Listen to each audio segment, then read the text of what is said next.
And we're off. I'd be tossing and flossing. My style is awesome. What's up, everybody? Luke Thomas here. Thank you so much for joining me. Right now, UFC 305 is taking place. It is over here on this. I'm going to move this side of the screen over a little bit so I can see. I don't want to get in your line of sight here. Pull this over. Ooh, no, now it's in your line of sight. There we go. Get that out of the way. Okay. Yeah. Okay. Very good. Hi, everybody. Hi, everybody. How are you doing? How are you doing? Okay. So the co-main event is about to start. Let's see. We got Steve Erceg walking out right now. Steve Erceg is going to take on KKF-Erceg. Here's how this is going to go. We are going to watch this together. And oh, you know what? I got to get the round timer up. Give me just a second to do that. Let me pull that up here. If I can. All right, let's do start virtual camera. There we are. We'll watch this together.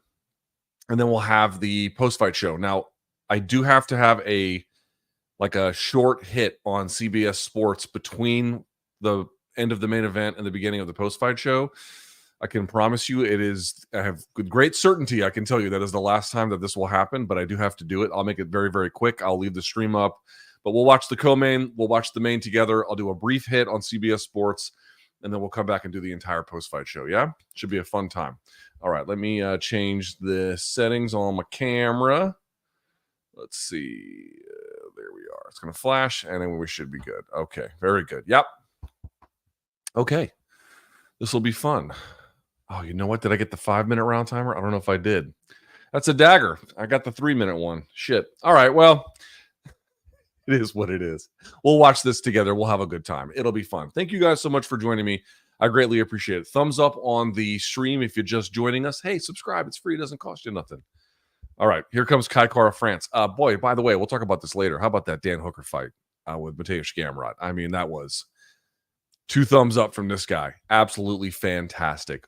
Unbelievable. Also, a bit of a breaking news if you're just joining us. Perhaps you caught this on the stream. Perhaps you didn't. There was a 30-27 scorecard for Tai Tuivasa in the fight with Jairzinho Rozenstruik, which is basically impossible. It's not possible to come up with that scorecard. It is either a completely disqualifying scorecard or an error. It appears to be a disqualifying scorecard because I guess it's the relevant commission in Australia has removed him from the co-main event. He was supposed to judge this one as well, I believe. And instead they put in Ben Cartilage. Ben Cartilage is arguably the best judge in all of MMA. So that is a monster upgrade, And in fact, Cartilage was one of the ones that had it 29-28 for Hooker. The reason I bring that up is it was a very close fight. I think it could have gone either way. Cartilage is in my judgment, based on the reviewing of his records, which I've done a little bit, it's all a matter of interpretation, right? So understand something.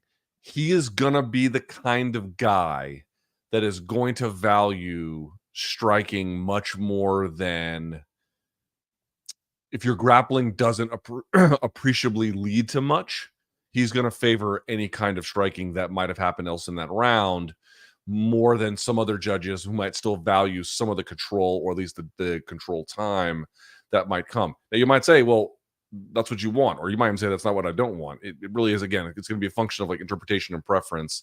But he tends to be very consistent along those lines. And again, has a very keen eye. So keep that in mind for this contest, which I don't think there's going to be a lot of wrestling, although Erceg could potentially do some. I guess we'll see.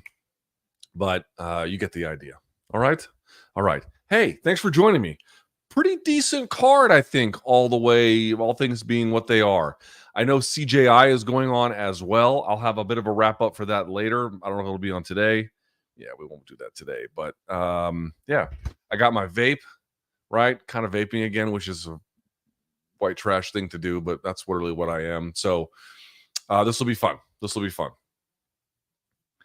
All right, tail of the tape here. KKF-Erceg 31 at flyweight. That is a bit old, believe it or not. Not old, but whatever. Erceg still in the 20s at 29. 1 inch reach advantage for KKF. That's going to be an interesting one. All right, Buffer is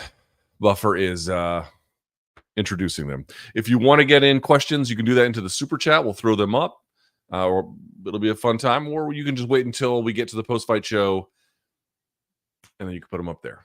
All right. This will be a fun time. All right, they're introducing Erceg, who, according to DraftKings, is currently a minus 225 favorite. I think that's a little high. I think KKF is going to be more competitive, I think. But I guess we'll see. Erceg should win. I think Erceg will win. I'm just minus 225 is a little stronger than I would imagine, but whatever. Very quickly, Infamous Trader, welcome to the party, friend. Appreciate you. Did you just come from an Easter party? No, but it is laundry day, so you can get those confused. It's a fair question, to be perfectly honest. Yes. All right, we're introducing KKF. Commentary team's not been strong tonight, huh? I like John Anik. I think he's been pretty good overall, but they didn't know in the Tafa and Walker fight that the scream led. If someone is applying a submission and you yell out in pain, this is a very old rule. This is not a rule in Australia. This is not a rule that's like this year. This has been a rule for as long as I can even remember. You can't scream while a submission's being applied. It gives the referee license to stop it, which they did. Like, there's no controversy. Like, don't scream. You know what I mean? All right, Rich Mitchell is your referee. All right, here we go. Round one, co-main event, UFC 305, Erceg, KKF. Here we go. Go.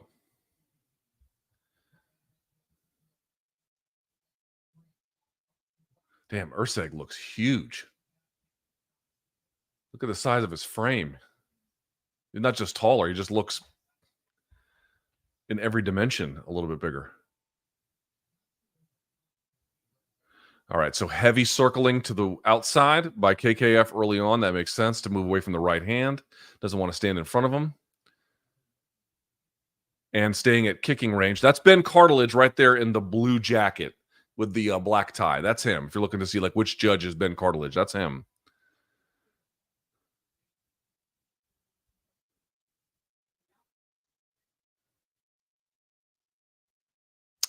A lot of feinting through 1 minute. Right hand and the left hand behind it from KKF kind of clips Erceg.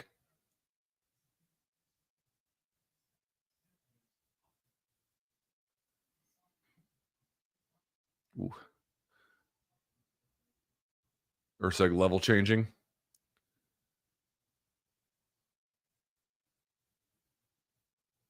Erceg trying to stick the jab. KKF lowering his level, getting his head off the center line on the same kind of jab. There he is, doubles it up high first, then tries to come behind it. That was an easy read. Erceg still kind of waiting around a little bit. Oh, got a little too close. KKF came over the top. Missed, but still.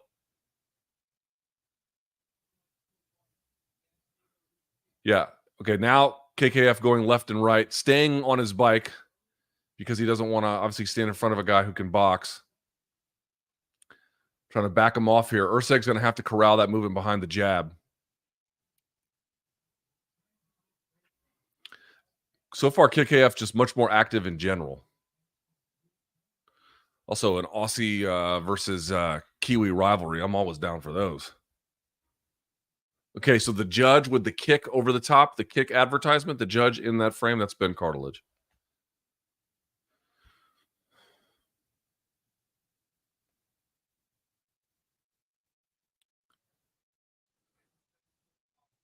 Very, very measured fight thus far. Double jab. And there comes Erceg with the first real right hand attempt. Whiffing with left hand by KKF, but he goes back to the jab. He's just much more active. I'd be curious to see what the stats are. Look at him kind of chasing over the top with some of these combos. Erceg gets off at an angle, fires the right hand to stop him.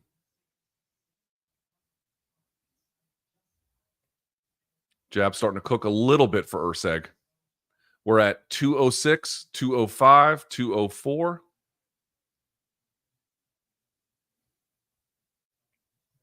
Oh, brilliant right hand. He timed. If you notice, every time KKF is jabbing, he's lowering his level. And so the right hand was able to chase him as he came down from Erceg. Nice shot. You can see the left side of KKF's face is already red. What a brilliant shot. That is so nice. Ooh.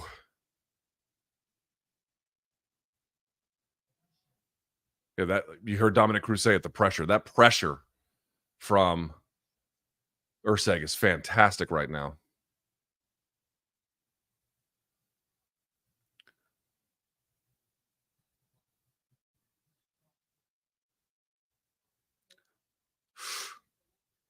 Bit of a check hook miss from Erceg, but he's back on the jab. Oh, left hand drops Erceg. Oh, it came over the top as he backed up straight. Erceg's back to his feet. And he's trying to tie up. Oh, buddy, you made a huge mistake. He gets dropped again. That's it. Fight's over. Fight's over. That's it. I'm telling you, man. I'm telling you. Didn't like those odds. Thought Erceg would win, but I didn't. 225 seemed a little strong. Man. He got caught backing up straight. And he'd been trying that overhand left a few times.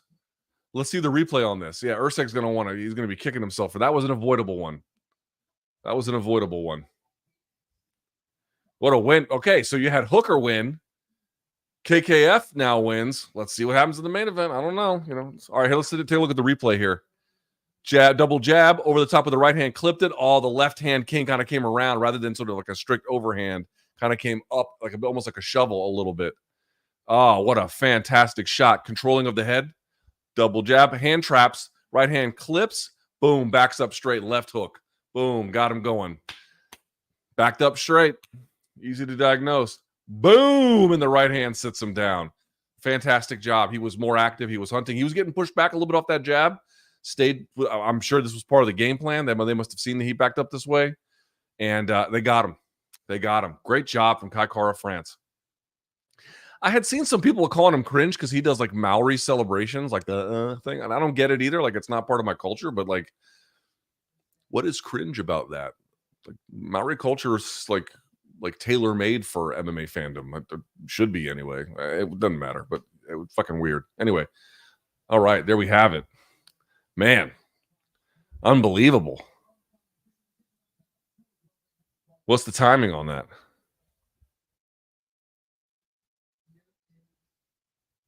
Yeah, Erceg's going to want that one back.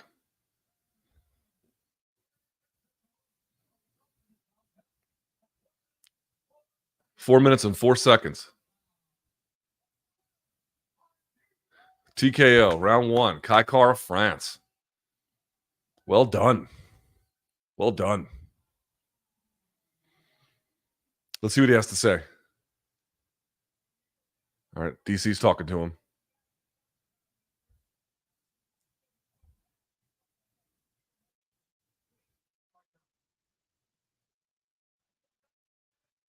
How'd you like that, Piff?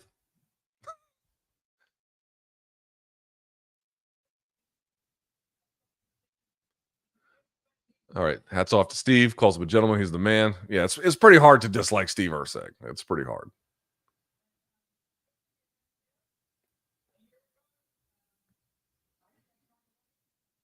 Remember, he had concussion problems. KKF-Erceg, France, whatever.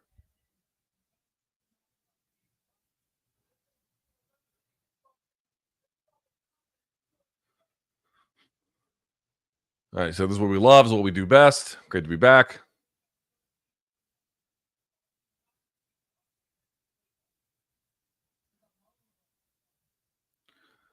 Look at that. And he switched stance, obviously. I didn't mention it, but that's how he was able to find the distance on the left hand. He was able to switch stance as the guy's backing up straight.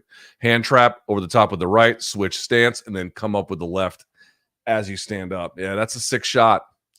That's a sick shot, man. Boom, right hand. And then he just turned his back. Referee intervenes.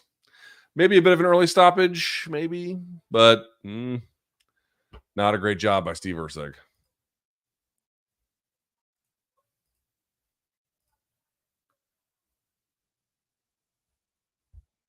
And that was an upset on the. I think the last two were upsets, right? I think Hooker was the underdog. I'm pretty sure Hooker was the underdog.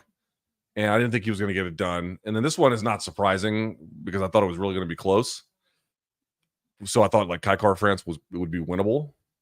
Didn't think he would run over Erceg. I can tell you that. I thought he would, be competitive at a bare minimum. But yeah, there you go. All right. Well, all that is left, ladies and gentlemen, is a grudge match. All that is left is the fun stuff, huh? All right. Let's see. Zach, thank you so much. I appreciate it. What do we got here? Brian. I know a lot like Cruz on commentary, but I think he's the worst the UFC has to offer. Dude puts me to sleep. Well, I don't really agree with that. He's got his strengths and he's got his limits like anybody else. The strengths of the technical side of the fight game, he's quite good. The weakness is like the rule set is not a strong suit. Judging criteria, not a strong suit. Right. All right. You got Izzy here, 24-3 with he's got the black gear and then the gold gloves. Obviously, Dricus is going to have the gold gloves as well. And I think he's got the new kind of like South African inspired Venom trunks. And they're showing an ad for the new Alien movie. I have not seen, but the reviews are fucking strong. Oh, and by the way, Brian Kane, welcome to the party, friend. Appreciate you. There we are. Okay, boys and girls, like I mentioned before, we're going to watch this main event. I have a brief hit on CBS Sports. It'll be the last one I do that will interrupt a broadcast ever. I promise that. And I have great assurance that this will be the last one. And then we'll get to the post-fight show. Going to be a great time. Can't wait. Can't wait.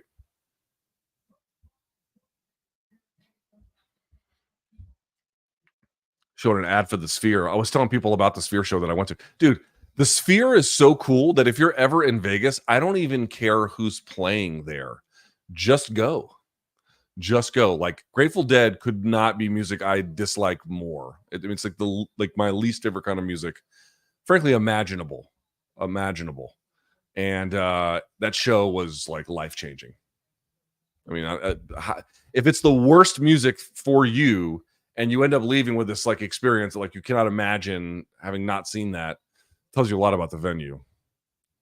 What's up, Street 1234? Appreciate you, bro. Where do I get that button up? This is a polo, I think. My wife got it for me. No, my daughter picked this out. So you guys can fucking clown me all you want. My daughter picked it out. Once you get to like dad status and then your daughter's picking you out stuff, like it doesn't really matter what anybody else says at that point. You know what I mean?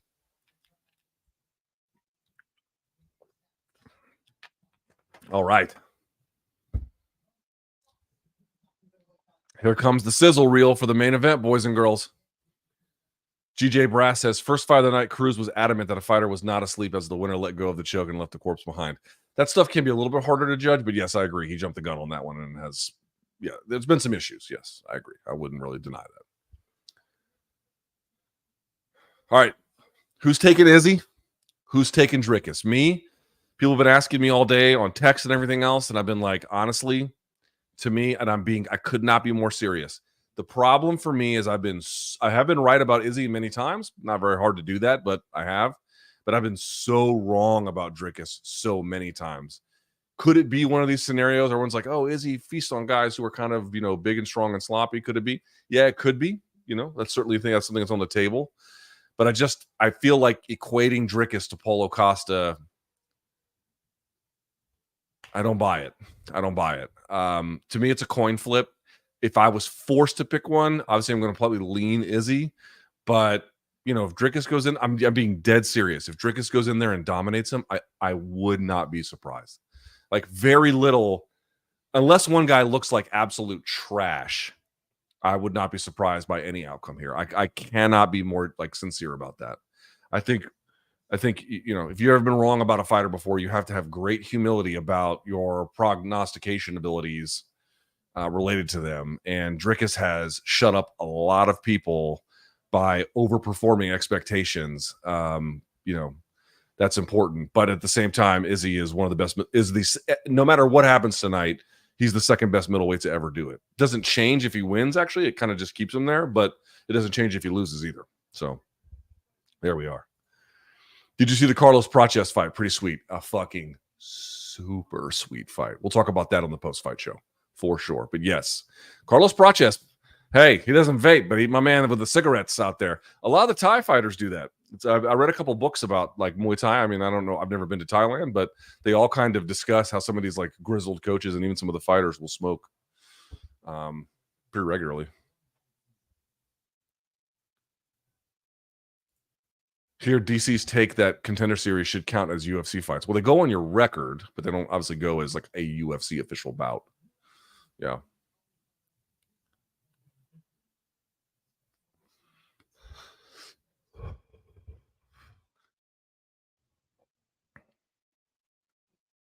So I don't know.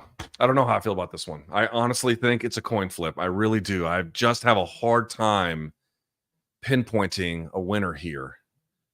I do feel like it's going to be action packed. The one kind of thing I feel confident about is that I just don't think it's going to be. There might be points where it's cerebral, but I think when it's over, we're going to be pretty comfortable saying that this was a thriller. I don't know, but action fight for sure. I feel confident in saying that. And my ears are red for reasons that remain unclear.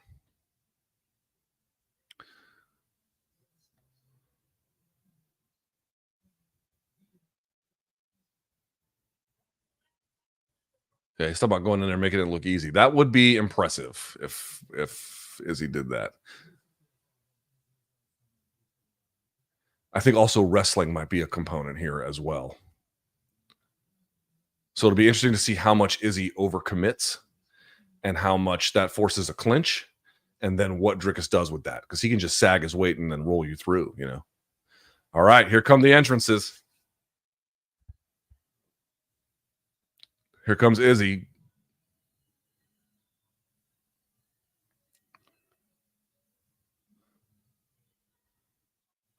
Are these guys going to try and out African each other? You know, like with like sort of cultural references or something? This is an interesting arena too. It's blue on the everywhere, but on the walkway it's blue. There's these giant walls that are like unused space. It's kind of an interesting arena.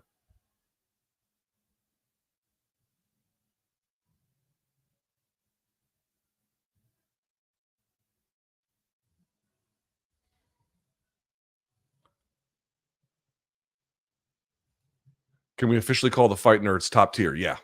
I mean, top tier might, depending on your definition, it might connote championship level, which they don't have quite yet, but a force to be reckoned with, no doubt about it. Here comes Izzy. Is he going to dance this time? I don't think so. Do you find quitting vaping is harder than cigs? Yes. Yes, I do. DDP, the real Black Panther. See, he's not, though. He's not. I mean, no, all respect to DDP, but let's be serious. The Idaho. Luke, you're my favorite broadcaster, man. That's interview with Erceg about how many MMA fighters have bad boxing defenses, aging like milk. You said Erceg is different. Not tonight. I still actually think he has good boxing, but he did have a bad showing here. Yeah, no doubt about it. All right, let's take a look at him. Damn, Izzy looks huge.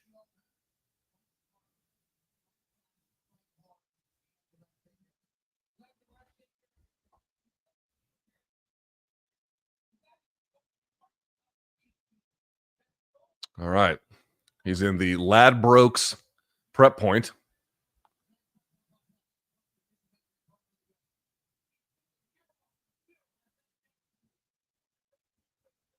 All right. Bob the cut man is getting him ready. There's Steve Percival, who is a terrible referee historically anyway, checking him. Seeing if his nails are all along. They're not. Cup is on. Got the mouthpiece. Sends him in.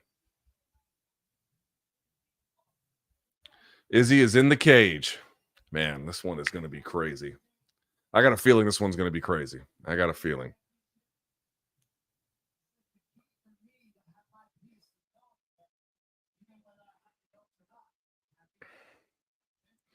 All right, let's see what you got, Dricus.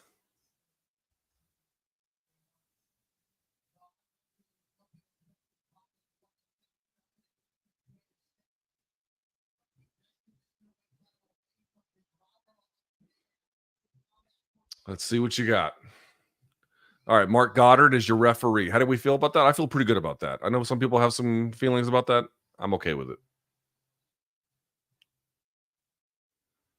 All right, they're going to dim the lights here. Yep, there they go. Here comes Dricus to booze. You'll recall when Izzy fought Whitaker, I don't know if it was Perth. I don't think it was Perth, but when it was in Australia, Izzy got booed, which makes sense, obviously. But interesting to see Izzy cheered in Australia, given some of the way. I know that might sound a little crazy to some, but that's not all. He's not typically been the guy who's been cheered in many of these occasions. DDP is objectively, technically bad. Yeah, but he's also the champion and a fucking physical beast. Guys, I've been the guy that was like, oh, he's a little sloppy. And there is truth to that. Like, it does show up on tape. And maybe this will be a night where it catches up with him. That would also not be surprising. I'm just hesitant to dismiss him. I really, really am. I'm very hesitant to dismiss him. Ray says, I felt like this was coming eventually. Alessandro Costa got incredibly close several times versus Erceg, playing a very dangerous game at times. Yes. Well, if you stand closer to someone, you're going to have issues, either both because of where you are at that moment or then escaping the pocket. It can create defensive issues, no doubt about it. It's just the benefit is it brings you closer to your opponent to touch them. But you have to have your defense on point, and Erceg simply did not. Yeah. What do you think happens with Izzy with a loss? Let's see what kind of loss it is, if in fact it is a loss. If it's a really bad one, he could retire. If it's not a really bad one and it's a bad decision or something, as I said on like Thursday's live chat, or I guess yesterday's live chat, in that case, if he has options, I think he exercises them.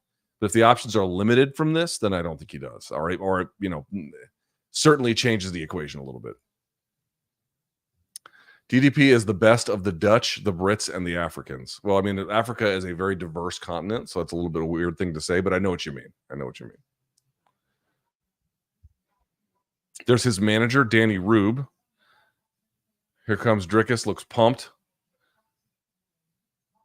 Oh, there's Prochazka, which I know he did some of the media obligations this week. All right, he's dapping up. There's some huge people in his fucking corner. Jesus. Good Lord, du Plessis got some monsters in his corner. God damn. Are they going to smooch? I don't know. Him in his corner. I'm teasing. It'd be okay if they did. I'm just saying. I don't know.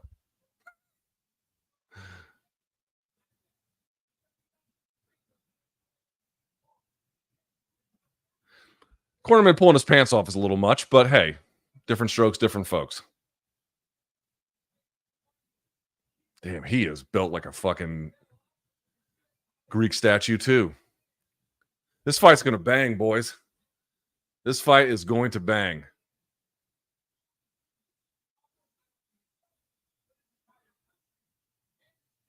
All right, big hug. Here he goes. Man. Hasn't lost in 6 years.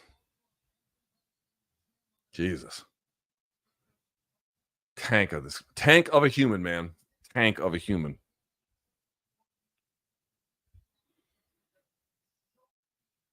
All right, here comes Dricus. Dricus is in the octagon, boys. Here we go. Shut the door behind them. Let's get to it. I got to tell you, I think the gold gloves, I didn't know how I'd feel about them. I don't know if I love them, but I don't hate them. I definitely don't hate them. I thought I'd hate them. I don't hate them. You think DDP wins in 3 and proposes to his girlfriend in the cage? All right. I mean, I don't care about his personal life, but DDP in 3 is certainly possible. Item, I'm going to say his last name wrong, Bujada. The Africa talk got me rooting for Izzy for the first time since he explained he agrees with Andrew. Has he done that? God, Izzy has done any number of things that I have found just off-putting. I don't even know what this means, Ant. I don't even. Oh, no, you put Mustafa. It's Mufasa. A little bit racist, huh? You got to get your Lions right. Jeremy Irons, who played. No, sorry. Mufasa was played by. The donk was. I'm blanking. The guy who did Darth Vader. And then Scar was done by Jeremy Irons.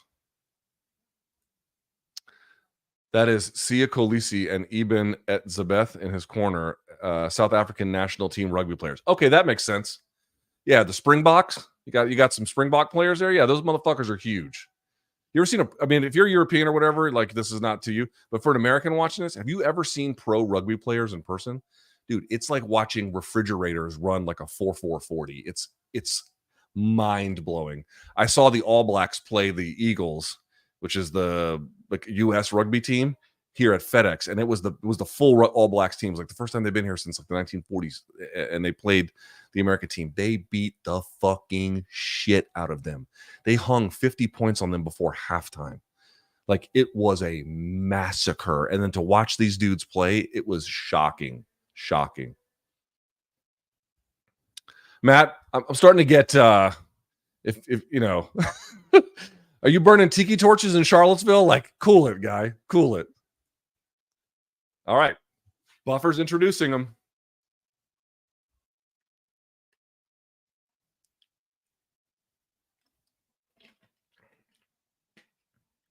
All right. Introducing Izzy. They got him at pick him up. Wow. DraftKings has that as a pure pick of -110.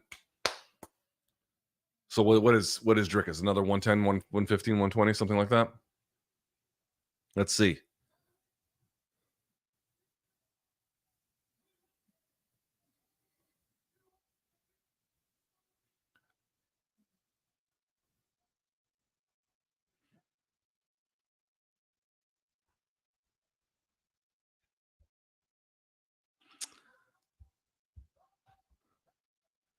All right, there's Buffer introducing him. I've realized how many years have I been covering Izzy's career? Like 6, 7, whatever it's been at this point. I've decided that, like, after 7 years of covering him, I know less about how to pronounce his last name than ever. Adesanya, Adesanya. I don't know which one is correct anymore. And none of them sound plausible, and yet all of them are used, including by me over various points of my career. So really, the lesson here is I don't know how to fucking pronounce his last name.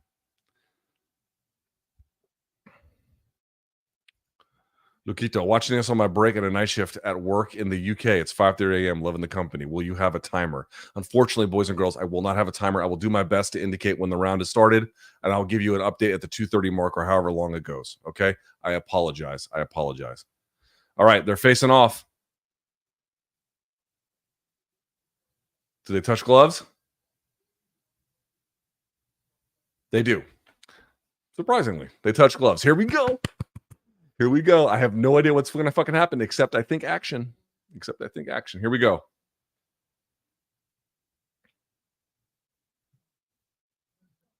Ooh.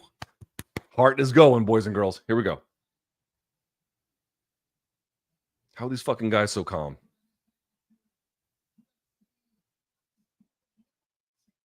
Round 1. Here we go. Go. Izzy comes out southpaw, changes right back to orthodox. Izzy with a long guard to start. Dricus, standard kind of high guard, high horns there.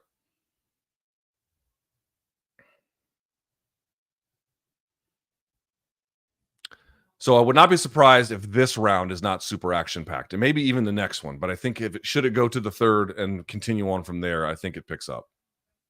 But let's see. Izzy does a stance switch. Bit of an inside kick from du Plessis. Not a whole lot on it. They're still just feeling it out.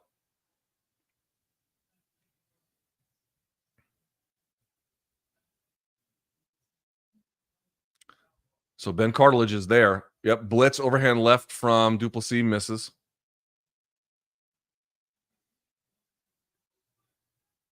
Inside leg kick from Izzy. Oop. And then a right hand lands for du Plessis.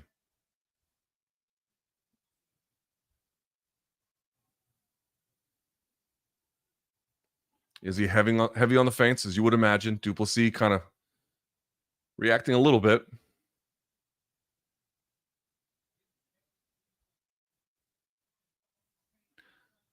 Oof, Izzy doing that lean. Got to be careful with that. Hard left kick. I'm not sure exactly if it landed or not from the camera angle from Izzy.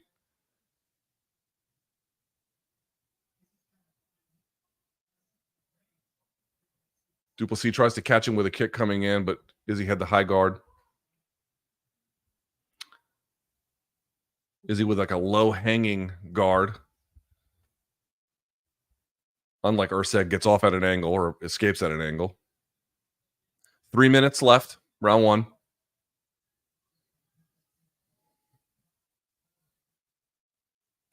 Outside leg kick from Izzy.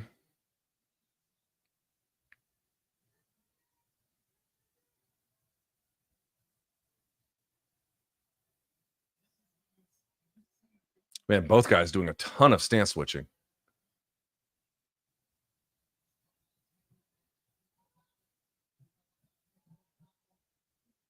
Bit of a blitz there. Some of the blitzes thus far from DDP have come from southpaw. There it is, another one. Blitzing from southpaw, and then he goes into orthodox off the hand trap. So pay attention to the stance and what stance he blitzes from. Oof. There's the takedown attempt from Dricus. Good down blocking. Izzy stuffs it. Someone's bleeding. It looks like DDP is bleeding over the top of his right eye. I can't tell if it's much or not.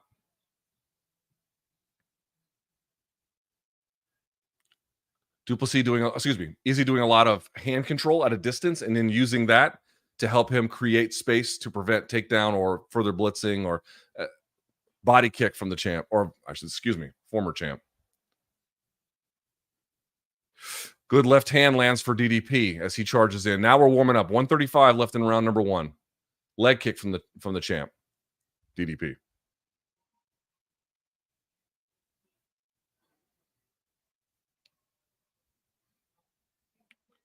Kind of a head kick that gets blocked, but combo lands for Izzy from a punching combo. Hard to tell how much got through. Leg kick again from DDP.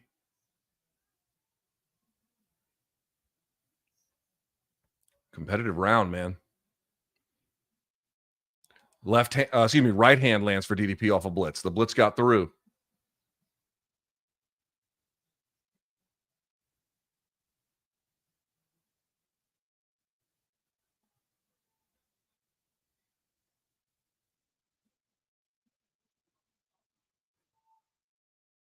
Man, DDP is very good about absorbing. Oh, good uppercut from Izzy, but DDP is very good about absorbing attack and then returning fire through position.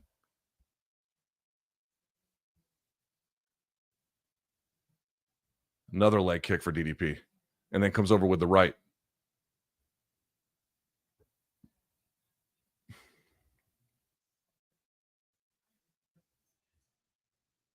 Hard body shot from Izzy.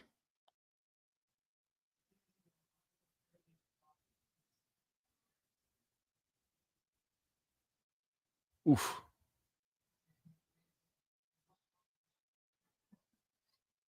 Round 1's in the books. Man, how'd you score it? How'd you score it, boys and girls? How'd you score it?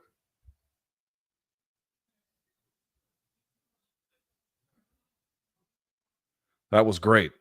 Very competitive first round. How do we score it, boys and girls? They're speaking to him in what? Afrikaans? Whew. Tense.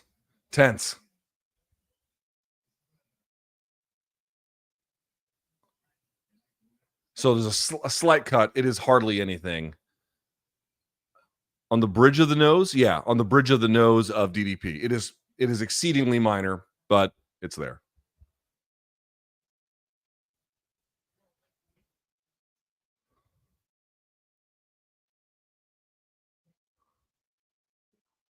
All right, round 2. Here we go. Round 2.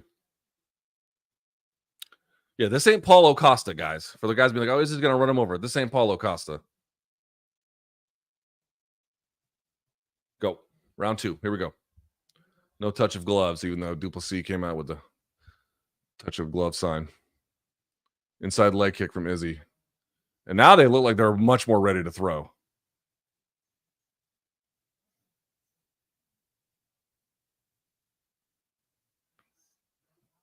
Oh, turning back kick kind of scores on Izzy. Doesn't hurt him hard, but it pushes him back. And then a leg kick from DDP.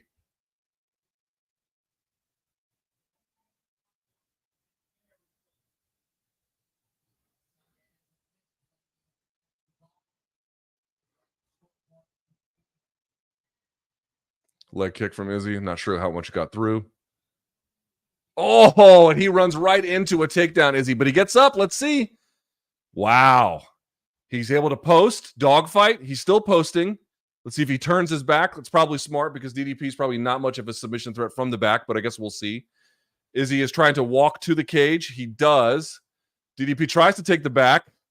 He's got the back. He's on top, kind of half back. There's no choke there, but there's damage there. And now he's in mount. So he tries to post on an elbow. Izzy does. Now you see DDP threading it. Oh, now this is very bad for Izzy. Super bad. Super bad. Is his hand caught in the thing? Nope.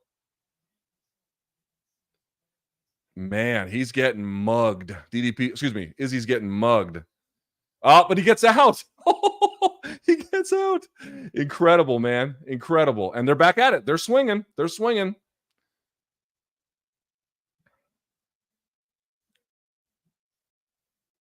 Oh, it looked like a groin shot from Izzy, but Mark Goddard tells him to keep going. And now they're swanging. Now they're swanging.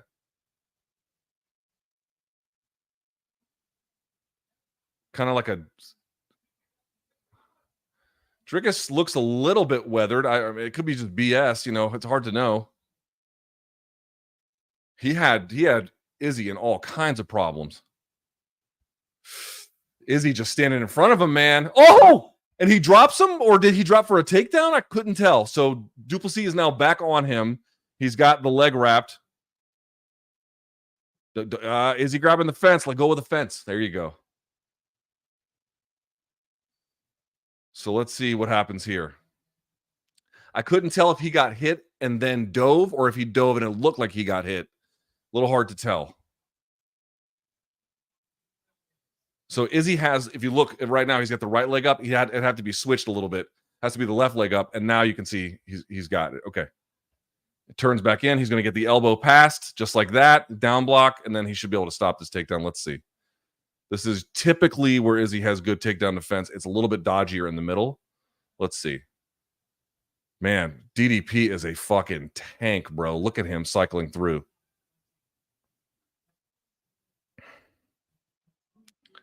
Is he holding on? Okay, there we go. Yeah, stands back up. Du Plessis still has a tight waist on him.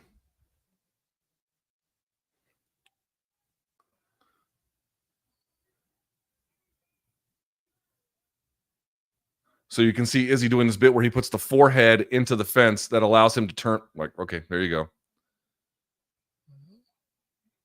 Yeah, Izzy's not. DC's totally right. He's not attacking the hands, dude. If they have the locked hands, you can't get anything going. You have to stop the locked hands. Now this is better for Izzy because he's got the outside hip raised. He has to push up off of it and drive that. You have to lean back and drive the hands through like this. Okay, you have to fight the hands, dude. DDP in control right now. Clear DDP round. The first one, I thought the round could maybe go either way. Very, very close at a bare minimum. This one, not so close. Oh, hard shots from DDP. What is Izzy doing with this? Well, Kimura pushes the hand through. There we go. That's a little better. Now he's facing him. Okay. Still has locked hands, and he's got double unders. That's not great. Trips him over. Dogfight position. Has the high whizzer. And then, dude, you got to step back and over them. He runs to the same side, and so Du Plessis is right back on the takedown. You have to change the angle back.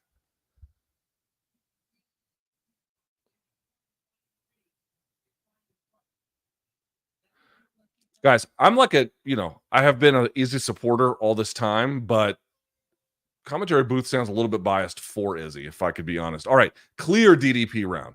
Clear DDP round. Clear DDP. I have to send my score to CBS.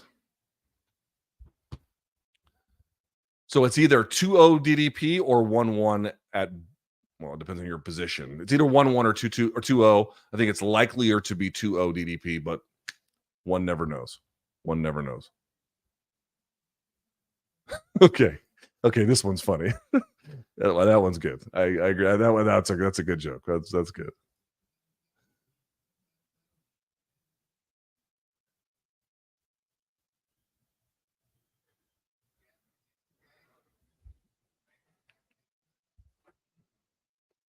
Yeah, he just overcommitted and you had the double leg.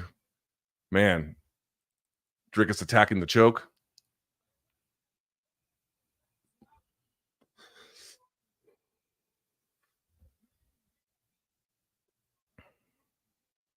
Here we go, round 3. Boom.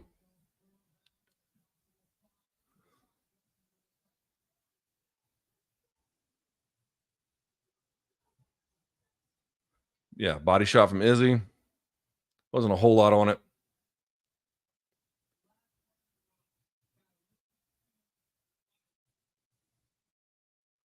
Yeah, see what I mean? People being like, "Oh, it's Paulo Costa 2.0." Nope. Nope. I learned my lesson already with this guy.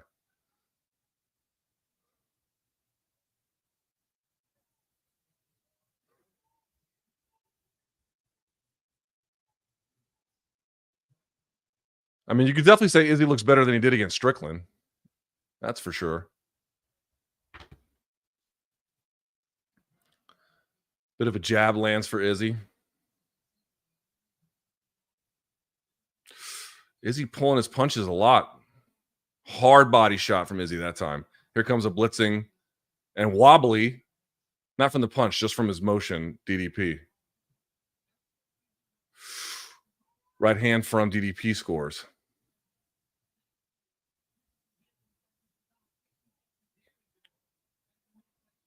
Both guys throwing a ton of head kicks that aren't going anywhere, but they're trying.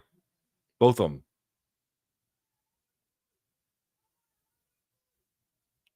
3:30 left in round 3.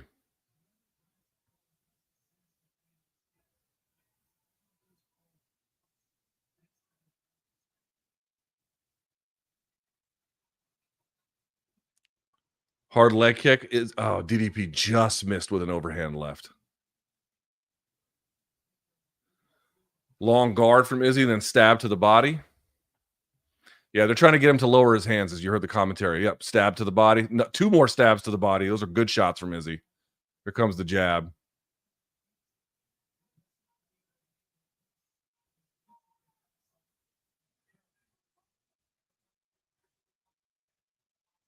Yeah, Izzy, not a ton of leg work.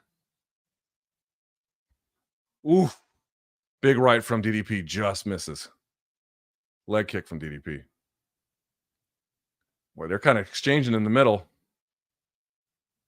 Oh, back elbow from Izzy. I don't think it got through, but another body shot. And Dricus is breathing through the mouth now a little bit here. Izzy runs into a left hand a little bit there.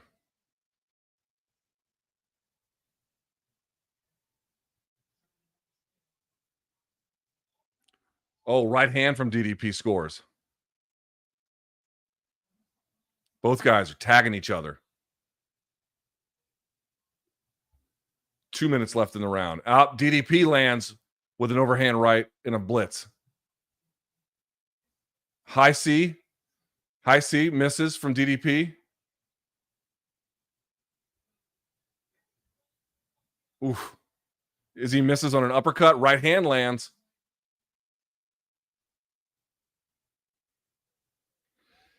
Oh, left hand drops Izzy, but he's back up, off balance. But it hurt him.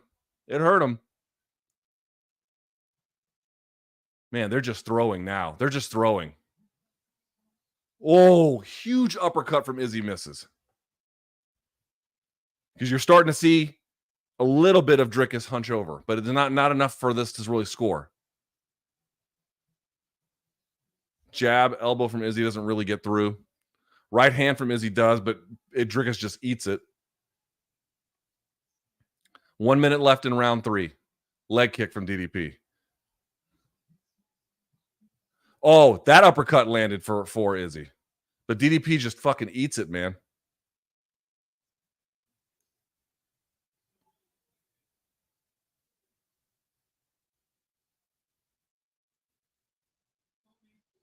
Two more hard body shots from Izzy, but right hand from Izzy. Left hand from DDP.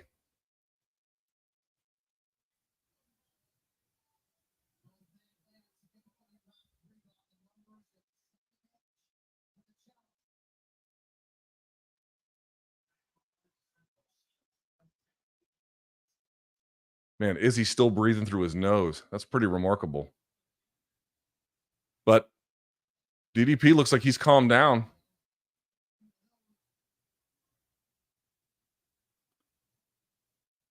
That's it. Round 3. Man. How'd you score it?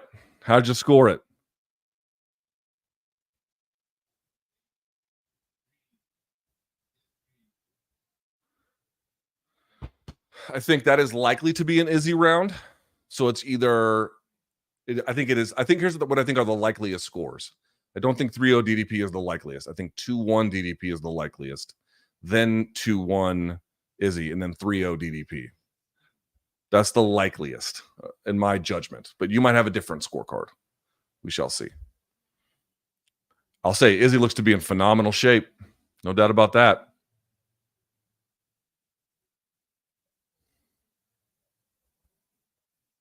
So he's standing in the corner. He's not even sitting. I think Dricus is sitting. I don't read too much into that, but it can be indicative. All right, championship rounds, boys and girls. Here we go. Championship rounds. Anybody's fight. Anybody's fight. Anybody's fight.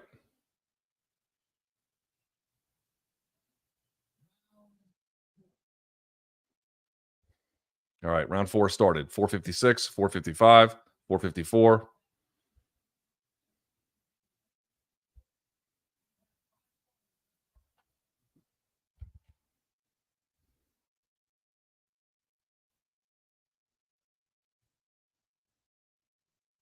Again, a ton of head kicks from these guys that don't go much of anywhere. Hard leg kick from DDP plus a jab. Oh, shovel punch and a body shot. That causes DDP to shoot, but it's out in the open. Stuffed. Izzy kicks the body, actually, and stuffs it. Goddard intervenes. He's going to raise DDP. DDP looks like he might be fading a little bit, but he's still a tough bastard. I would not take that lightly. He's sucking wind here a little bit, it looks like. Hard body shot again from Izzy. And a stab to with the teep. Hard right hand misses. DDP nearly connects with his own right.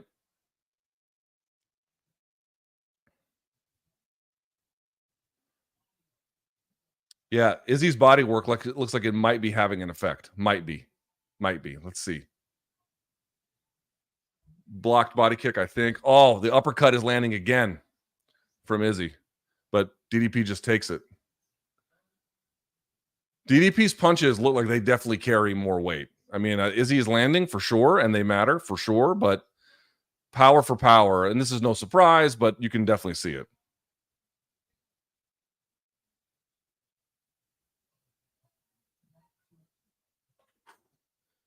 Man, left hand misses for DDP. He just winged it. Stab to the body from Izzy. Izzy was playing a bit of a long game here, it looks like.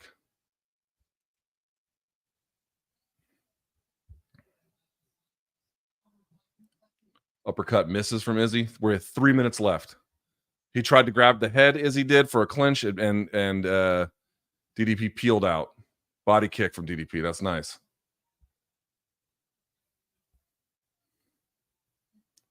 Izzy gets out of the way, both directions of punches. This round a little bit slower than the last one, and we're at the 2:41 mark. Dricus is moving forward more. Yeah, you hear the commentary team going from it. Yeah. Uppercut from Izzy. Left hook from Izzy.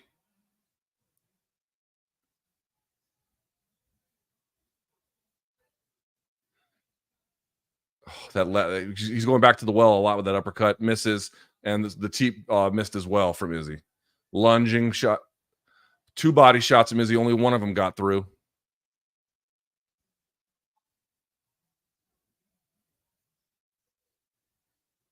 Ooh, left hook kind of, it landed. It landed on Izzy. That was a good left hook from DDP. But he's definitely just winging shots a little bit more than he was early, for sure. And that makes him dangerous, but a little bit more hittable too. Left hook blocked, but nice attempt from DDP. Oh, it looks like he got hurt. Or maybe he tripped. Izzy tripped. He's back up, I think. 3 right hands. from DDP, and he drags him down and takes his back. Oh my God. So now he's got the back. He's got a choke. Does he have it? He might have it. This might be it. This might be it. He taps. That's it. That's it. DDP subbed him. That's it.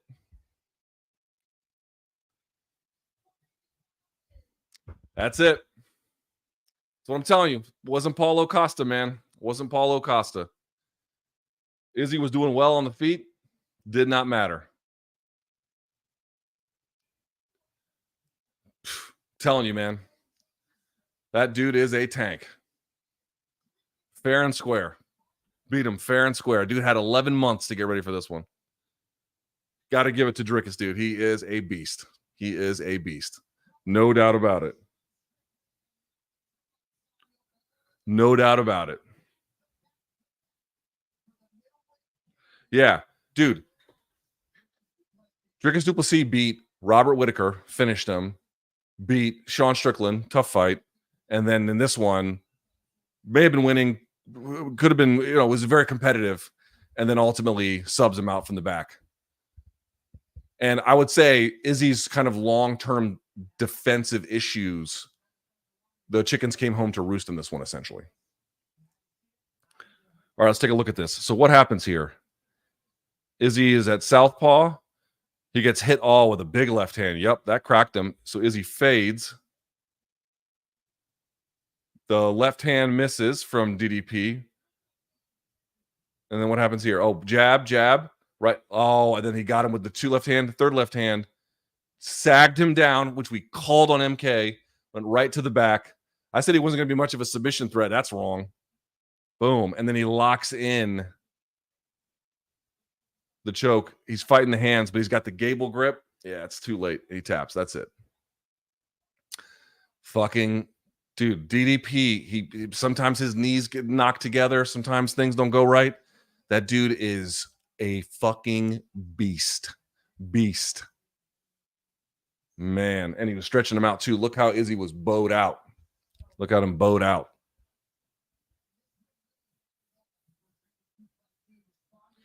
I'm not going to put your other message up, but I'll put this one up. DDP the GOAT. I said what I said. Round 4, it happened. You said round 3.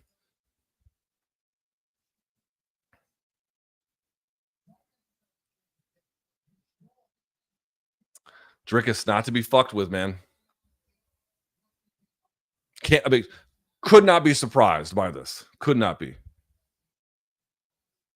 All right, so Izzy performed well, but then got subbed.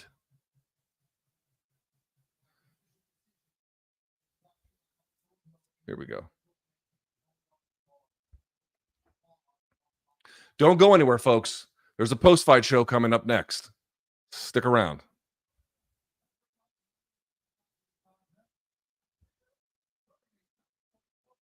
Three minutes, 38 seconds of round 4.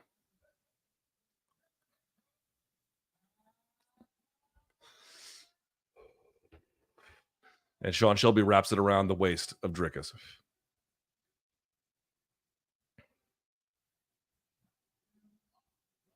I mean, what can you say, dude? Guy went through a murderer's row to get to this position he's in tonight. You can't hate on it. You can't hate on it. You got to give him his props. Salute to Dricus, bro. All right, here's the interview with DC.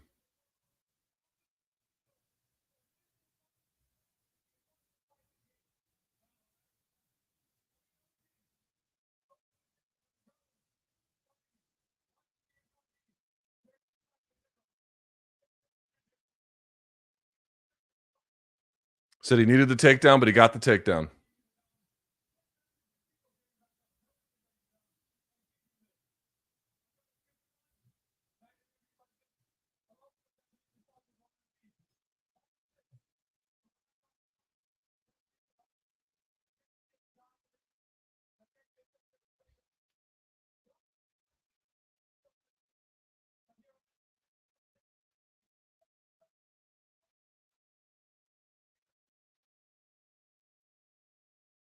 Giving props to the crowd.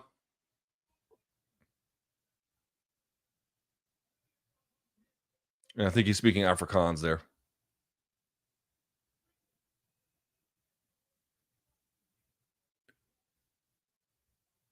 Yeah, that left hook.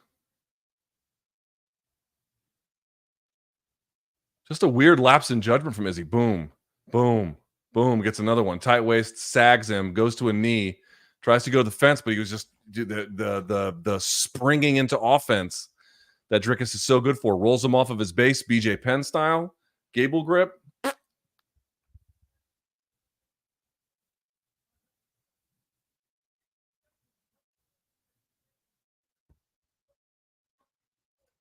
I'll agree with this. I'll agree with this. I'll agree with this.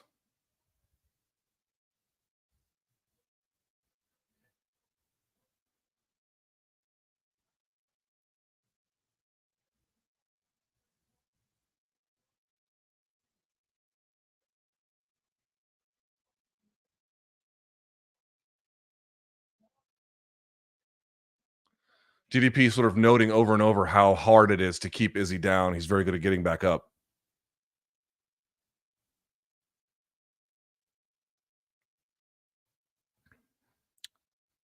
So DC's asking, what did you and Izzy say to each other after the fight?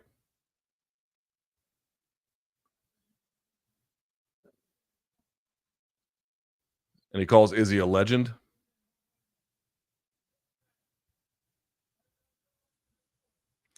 Izzy took his gloves off. I don't know what that means. I guess we're going to find out here in a second.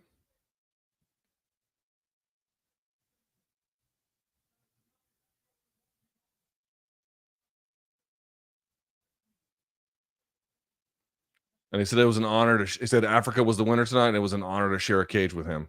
I can appreciate that. I can appreciate that. I think everyone should appreciate that.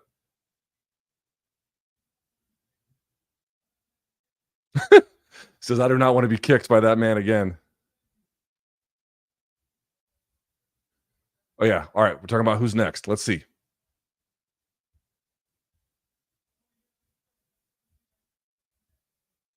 Doesn't care about the opponent. Okay, let's see what he says to Izzy here. Did Izzy retire? Let's see. I don't think he did. Jesus, dude. That motherfucker, the Springbok dude in the corner of Du Plessis is a monster. Who is that guy? He is fucking huge. All right. DC's with Izzy. He looks pretty disappointed.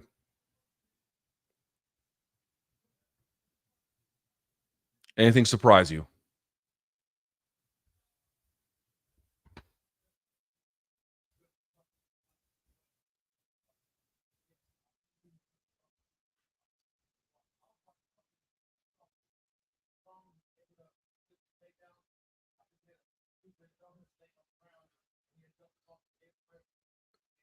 Yep. He said I made a mistake on the ground. He adjusted with the gable grip. Yep.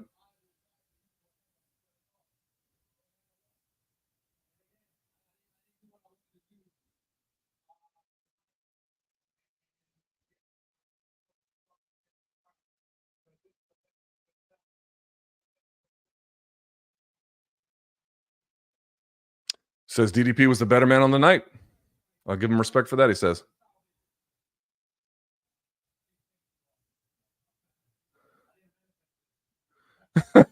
He goes, I didn't manifest this. Yeah.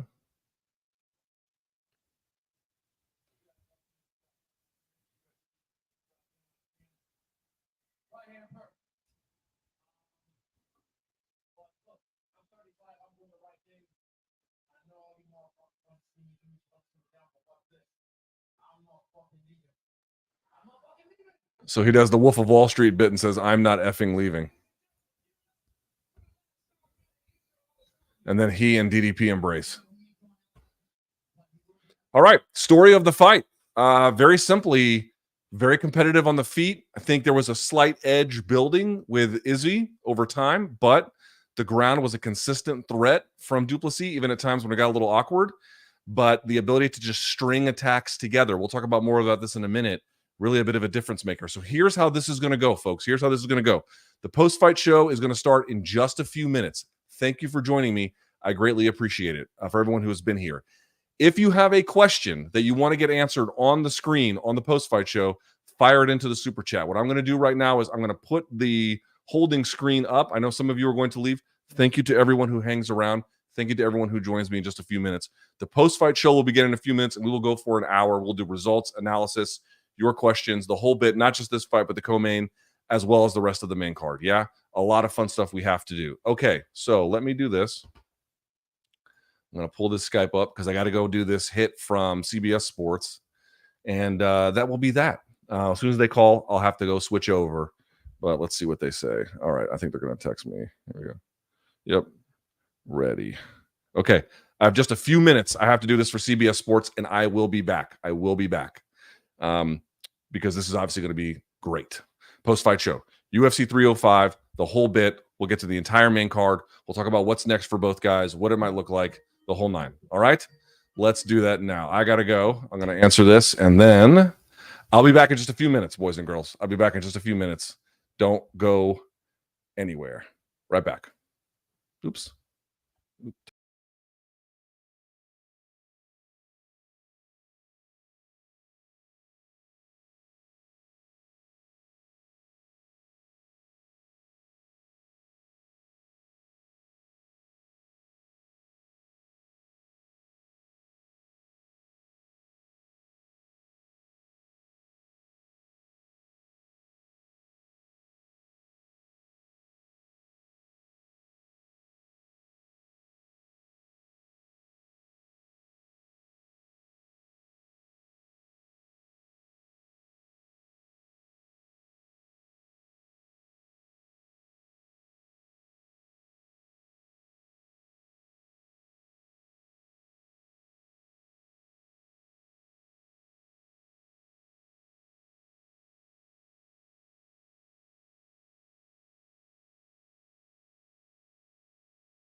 And we're back. All right.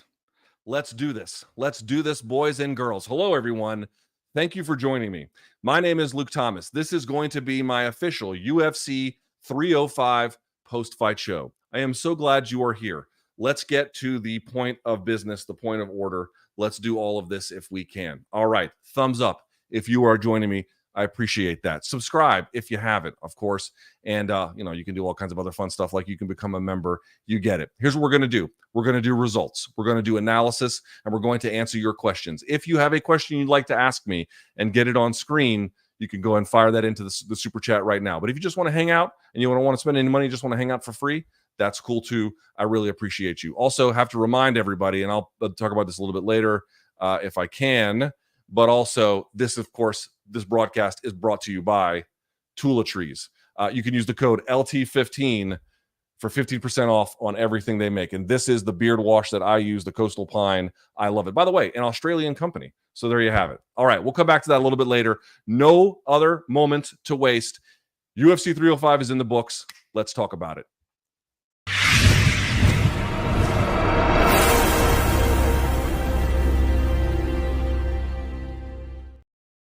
Okay, very, very good. Let me pull up all of my results. Let me close this off as well so I can. Here we go. Okay. Bump, bump, bump, bump, bump. Sign out. There we go. Oh, no, I don't want to do that. Okay, I'll just close that out.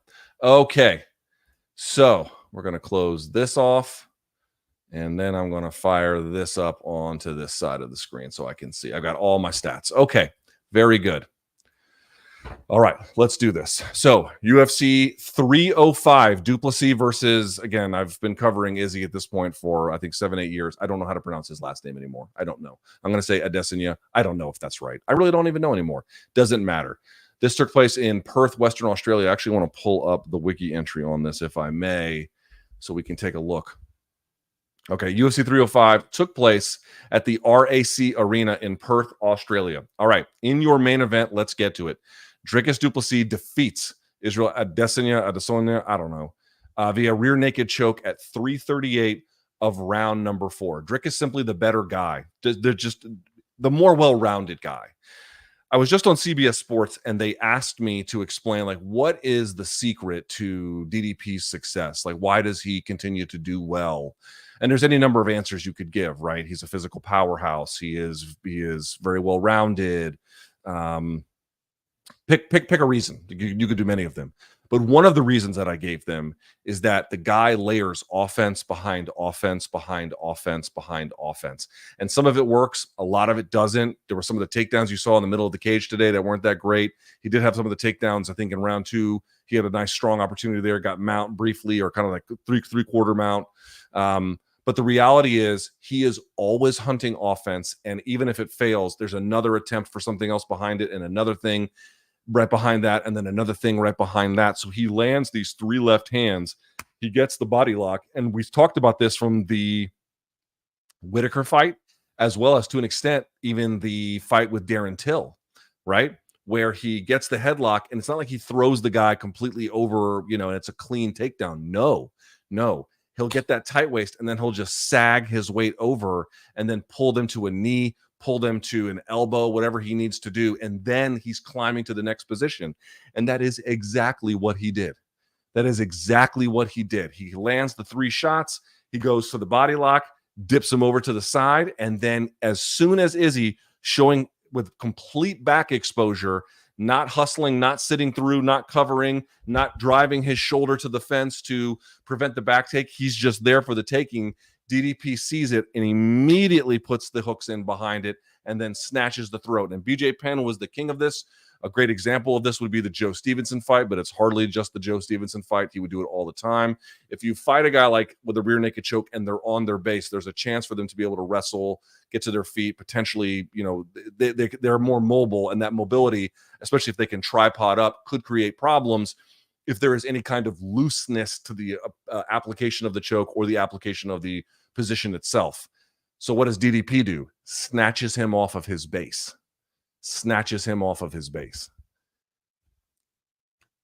And then just held the gable grip, and that was all she wrote. Dude, The guy cannot be denied. He cannot be denied. I learned my lesson big time when he beat Whitaker. I was not in any way surprised by this one. Before today's broadcast, I said I had no idea. Gun to my head, I had a slight lean Izzy, but there is nothing surprising about what he did. I think I was a little bit, I guess I would say, when I say nothing surprising, I think it is moderately to, that's not really true. It is a little surprising that the rear naked choke, how many rear naked choke victories does he have in his career? Let's see for DDP. How many does he have? He's got a guillotine choke win. He's got a bunch of guillotine choke wins. He's got some rear naked choke wins all the way back from 2015 on the UFC circuit, which is a South African regional show. But like, let's see KSW. No, he's got a guillotine on, again, back at EFC.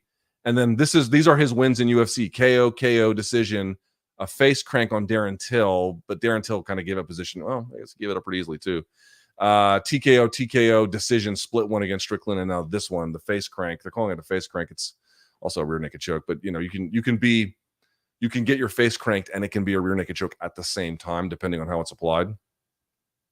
So you can call what you want.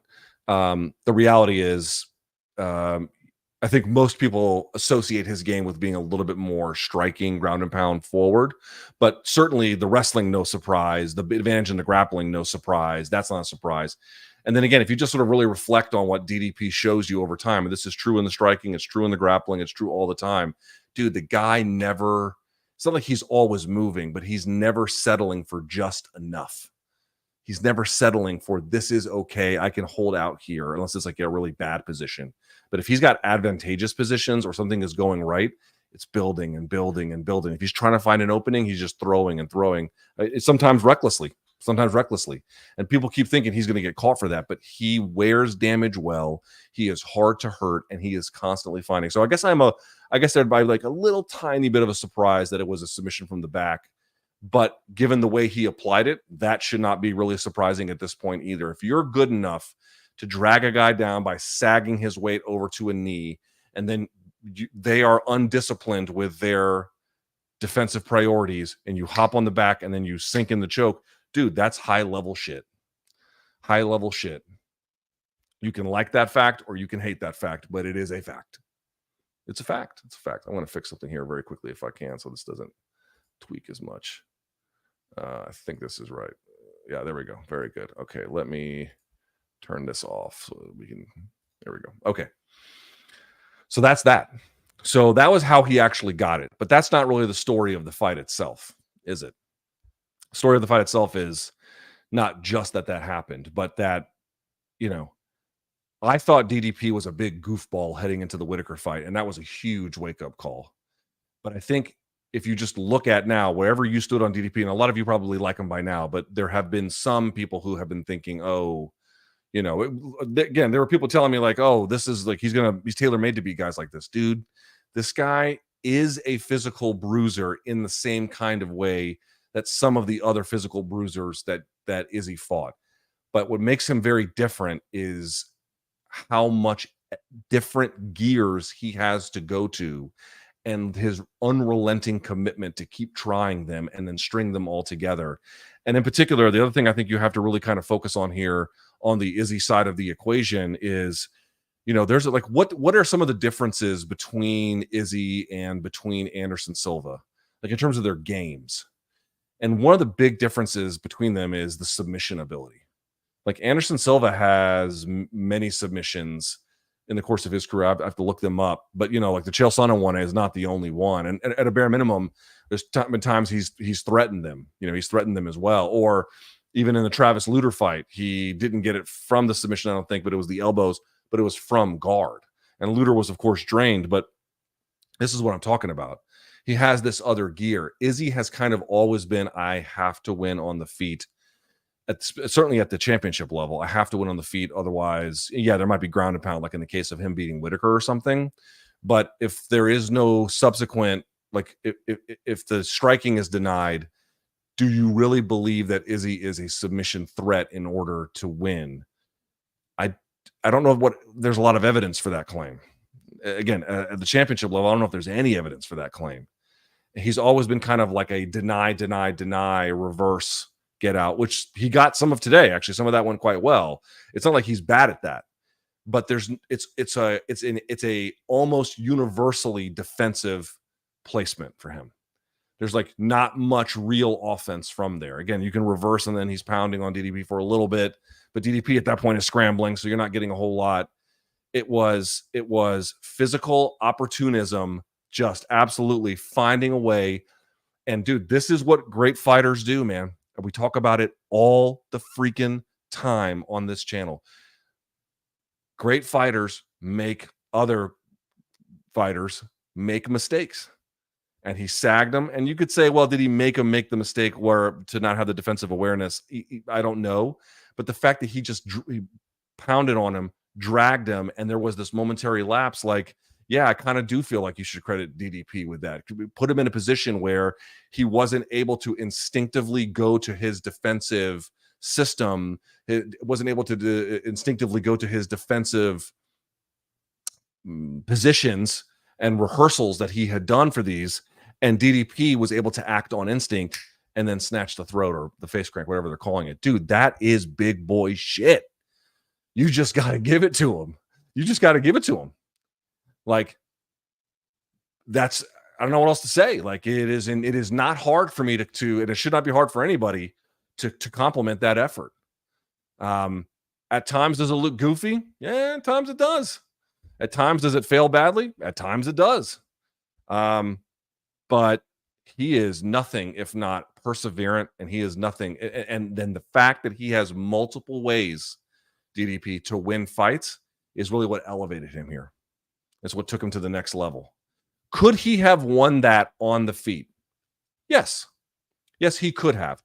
I don't know how likely that would have been. Could have done it. Want to be clear. But I think we could all agree that would have been a harder road to go down, right? Imagine if he could not have gotten that takedown and then there was no takedown coming in the fifth. He just had to slug it out with Izzy. Could he have won that? Absolutely. But you would definitely like Izzy's chances a whole lot more in that scenario than you would otherwise.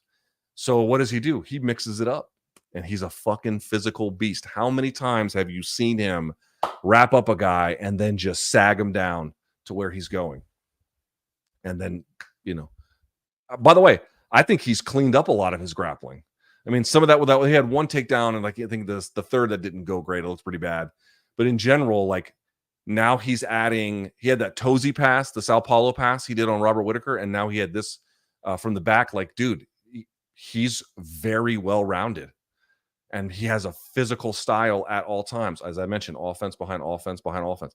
Let's take a look at some of these numbers if we can. This is one of my favorite parts to do. Let's see what we got here. Let's add this to the stage. Oops, let me pull this right here.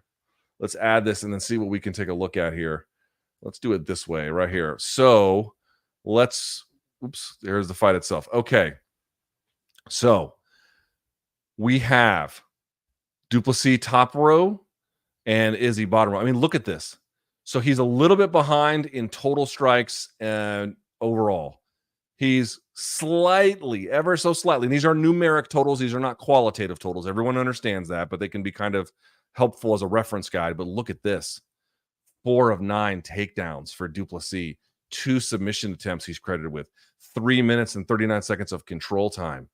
Like, dude, this is what I'm talking about. It's so much more to think about and deal with just in terms of the diversity of offense that you're facing. But okay, we go back to this here. Let's take a look at per round how that went. So du Plessis got, again, these are numeric totals, not qualitative totals. He definitely won round 1. I can understand that.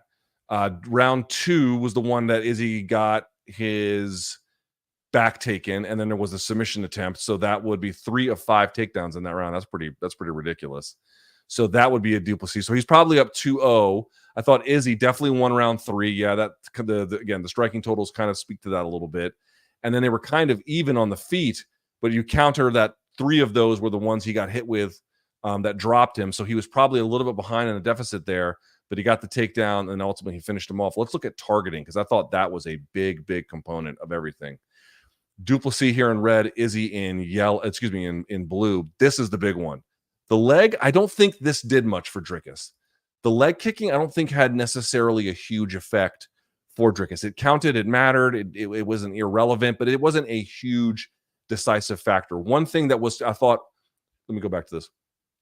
One thing I thought definitely was working for Izzy over time was this part, was the body attack right here. 26% for Izzy. That was working. Of everything he was doing, this was working the best. The 26% here.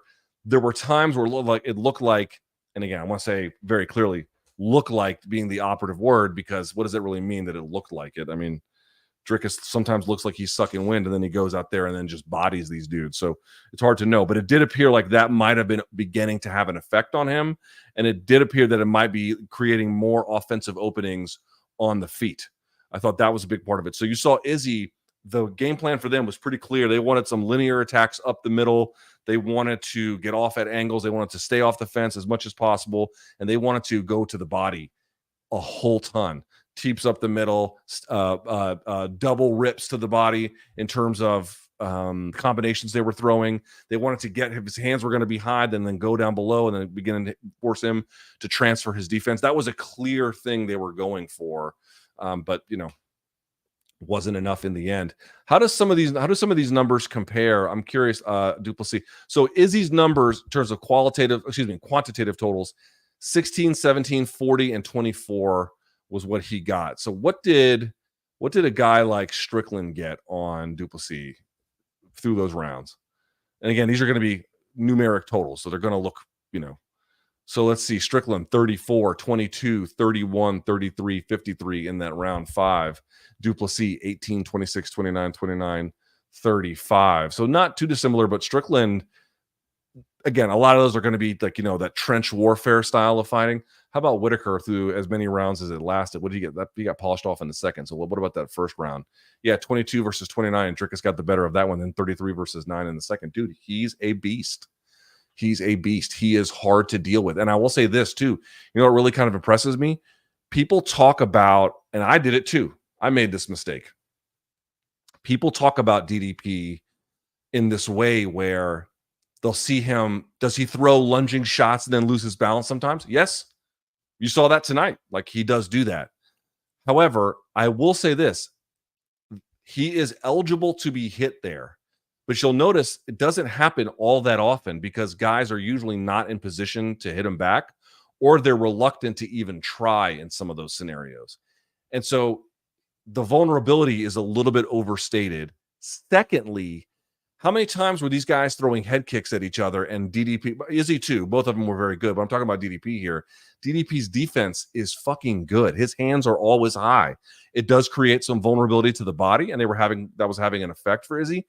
But the overall body of work, would you say that DDP had good defense overall in this contest? Yes. Yes, of course. Of course he did. Great defense. It kept him in this. It kept Izzy at bay in terms of getting his best stuff off to a huge extent. I mean, obviously he was wrestling in the second and then part of the fourth, and Izzy was doing well in the third, but in the first, it was hard for him to get anything really going. So absolutely, this is what I mean about Dricus. People, me included, at times, they'll see him stumbling or off balance with some of this stuff. But how often do you see anybody make him pay for that? That's the key. How often do you see people make him pay for mistakes? That is actually fairly rare. That part is unusual. That part you just don't see necessarily a whole lot of. So that's my biggest read on that particular. That's my general assessment of this fight. My general assessment of this fight is that it was very competitive on the feet. As I mentioned, the layers of DDP's game, in addition to the offensive urgency and the way in which he can layer it, fantastic. It is a winning formula. Dude, listen to this fucking guy's resume at this point. I mean, this is who he has beaten. Undefeated in UFC. He made his debut in 2020. Marcus Perez, okay, no big deal there. Trevin Giles, which is, for an up-and-coming fight, that's a tough one. Brad Tavares, Darren Till, and by the way, he KO'd Marcus Perez, KO'd Trevin Giles, decision Brad Tavares, submitted Darren Till. Let's see, KO'd Derek Brunson, KO'd Robert Whittaker, tooth and nail with Sean Strickland. Overtime, I thought Strickland won that one, but certainly he was very competitive. And then he chokes out Izzy here today. Dude, like, that's a sick resume. Sick resume. Okay, so where do we go from here? What happens next? For DDP, you obviously have one of three answers. You have Strickland, you have, which is the likeliest one, and I know Dana White has already said that that's the guy who's going to get it, but let's see. Let's see what actually happens. There is, you just never know with this stuff, so let's just see. That's the first thing I'd say. Second thing I'd say is if Whittaker or Khamzat put on a fantastic performance, do we really feel like they won't jump the queue? I feel like they'll jump the queue. Like, I feel like that is at least on the table, especially Khamzat. Like, if Khamzat goes out there and just looks incredible and runs over Robert Whittaker, people are probably going to be clamoring, I think, to get him in front of du Plessis, in part because it's a fresh matchup, and in part because it's well, not just a fresh matchup, but like it's an electric one. I mean, the reality of the Strickland fight is I thought DDP won the Strickland fight in real time. And then going back, I think Strickland's case is actually slightly better, but it wasn't exactly a barn burner fight, right? It wasn't exactly that. It was like all of Strickland's fights more recently, kind of, trench warfare, nip and tuck, a tough thing to get through. I think it's very, very possible that it could be Khamzat if he really goes out there and does what I think Khamzat is capable of doing, or conversely Whittaker. Otherwise, it's going to be Strickland. But, I don't know how that's going to go. For Izzy, I feel a little bit differently. He did not look... Okay, so the question is here. Ultimately, the lack of offensive development on the grappling side really, I think, cost him here a little bit. It was just always a place where it's defend, defend, defend, defend, defend. And I'm not saying he didn't work on offense, but it was just never a part of the game he could reasonably go to. However, did he look old? No, he did not look old. Did he look ring rust-y? No, he did not. He did not look like he had ring rust to me.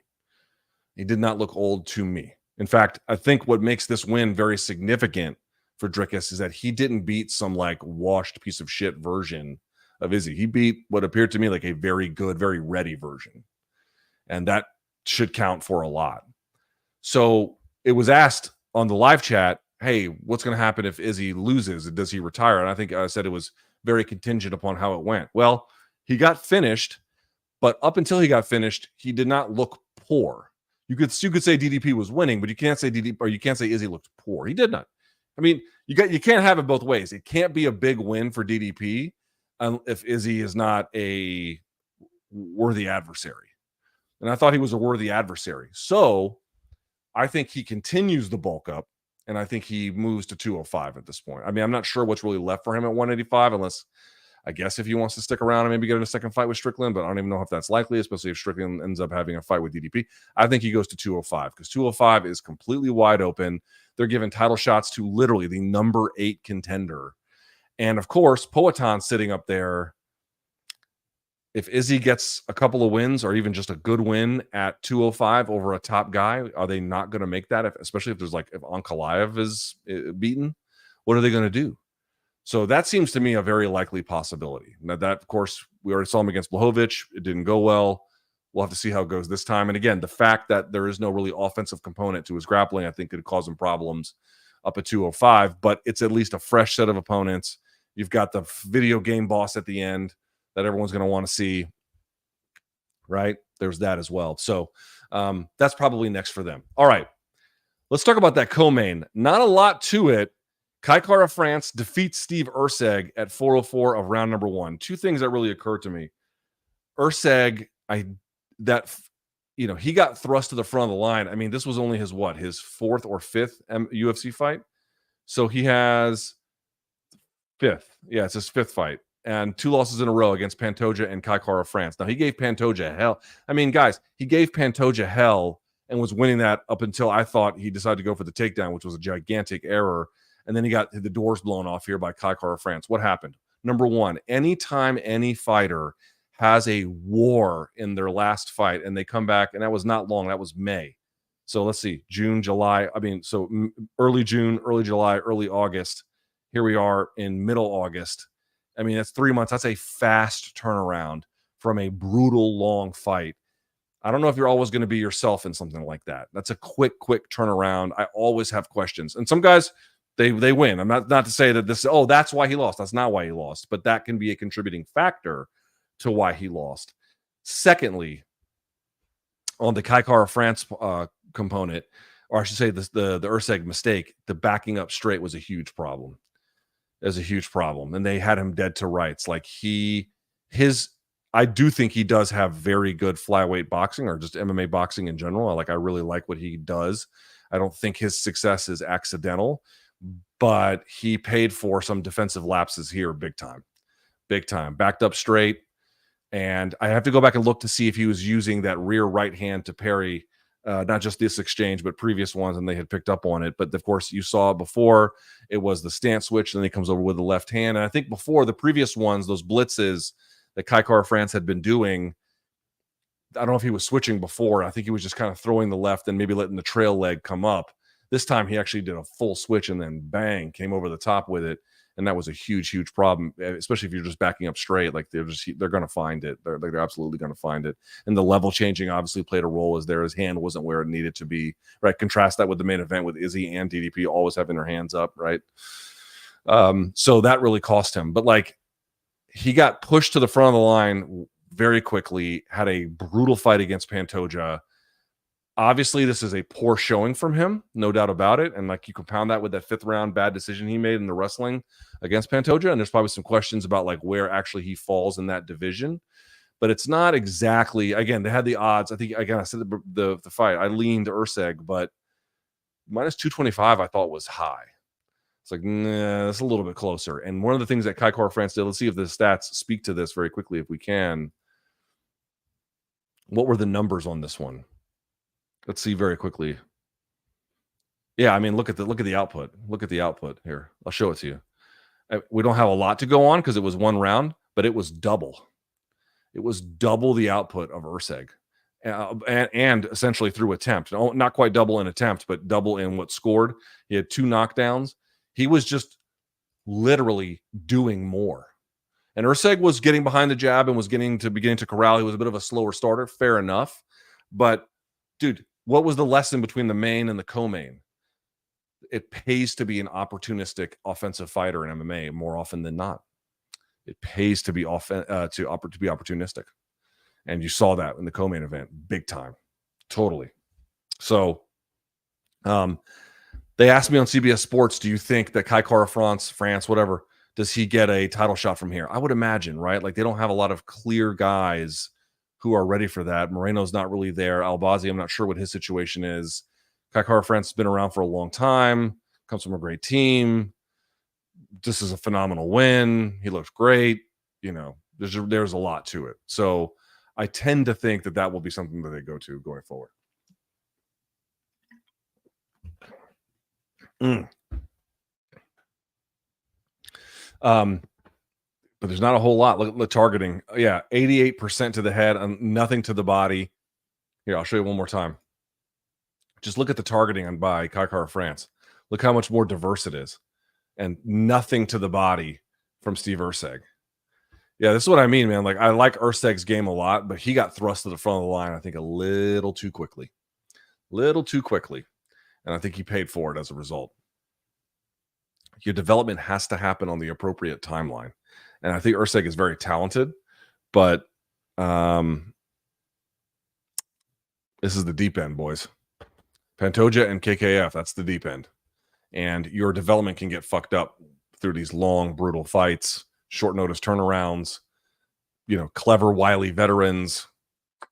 It could be a problem. Okay. How about this? Dan Hooker defeats Mateusz Gamrot. Split decision, 29-28 in one direction on 2 judges' scorecards for Hooker. Gamrot, how many takedowns did he have? He had 129-28 as well. So what was the He had 5 takedowns they credited him with. And how many rounds did he get it? He got 2 in round 1, 2 in round 4, and 1 in round 3. He had a takedown essentially in every single round. Striking numbers were nearly even, 64 to 65, Gamrot to Hooker. But again, these are quantitative totals, not qualitative totals. And if you look at the targeting for both of these guys. Mateusz, 87% to the head and very little everywhere else. No leg kicks, which makes sense. They didn't want to get taken down, although he did get taken down some of those kicks, obviously, but a lot to the body, particularly in close. That was, and there were actually, no, there were some long range teeps as well, but a lot of that happened in close.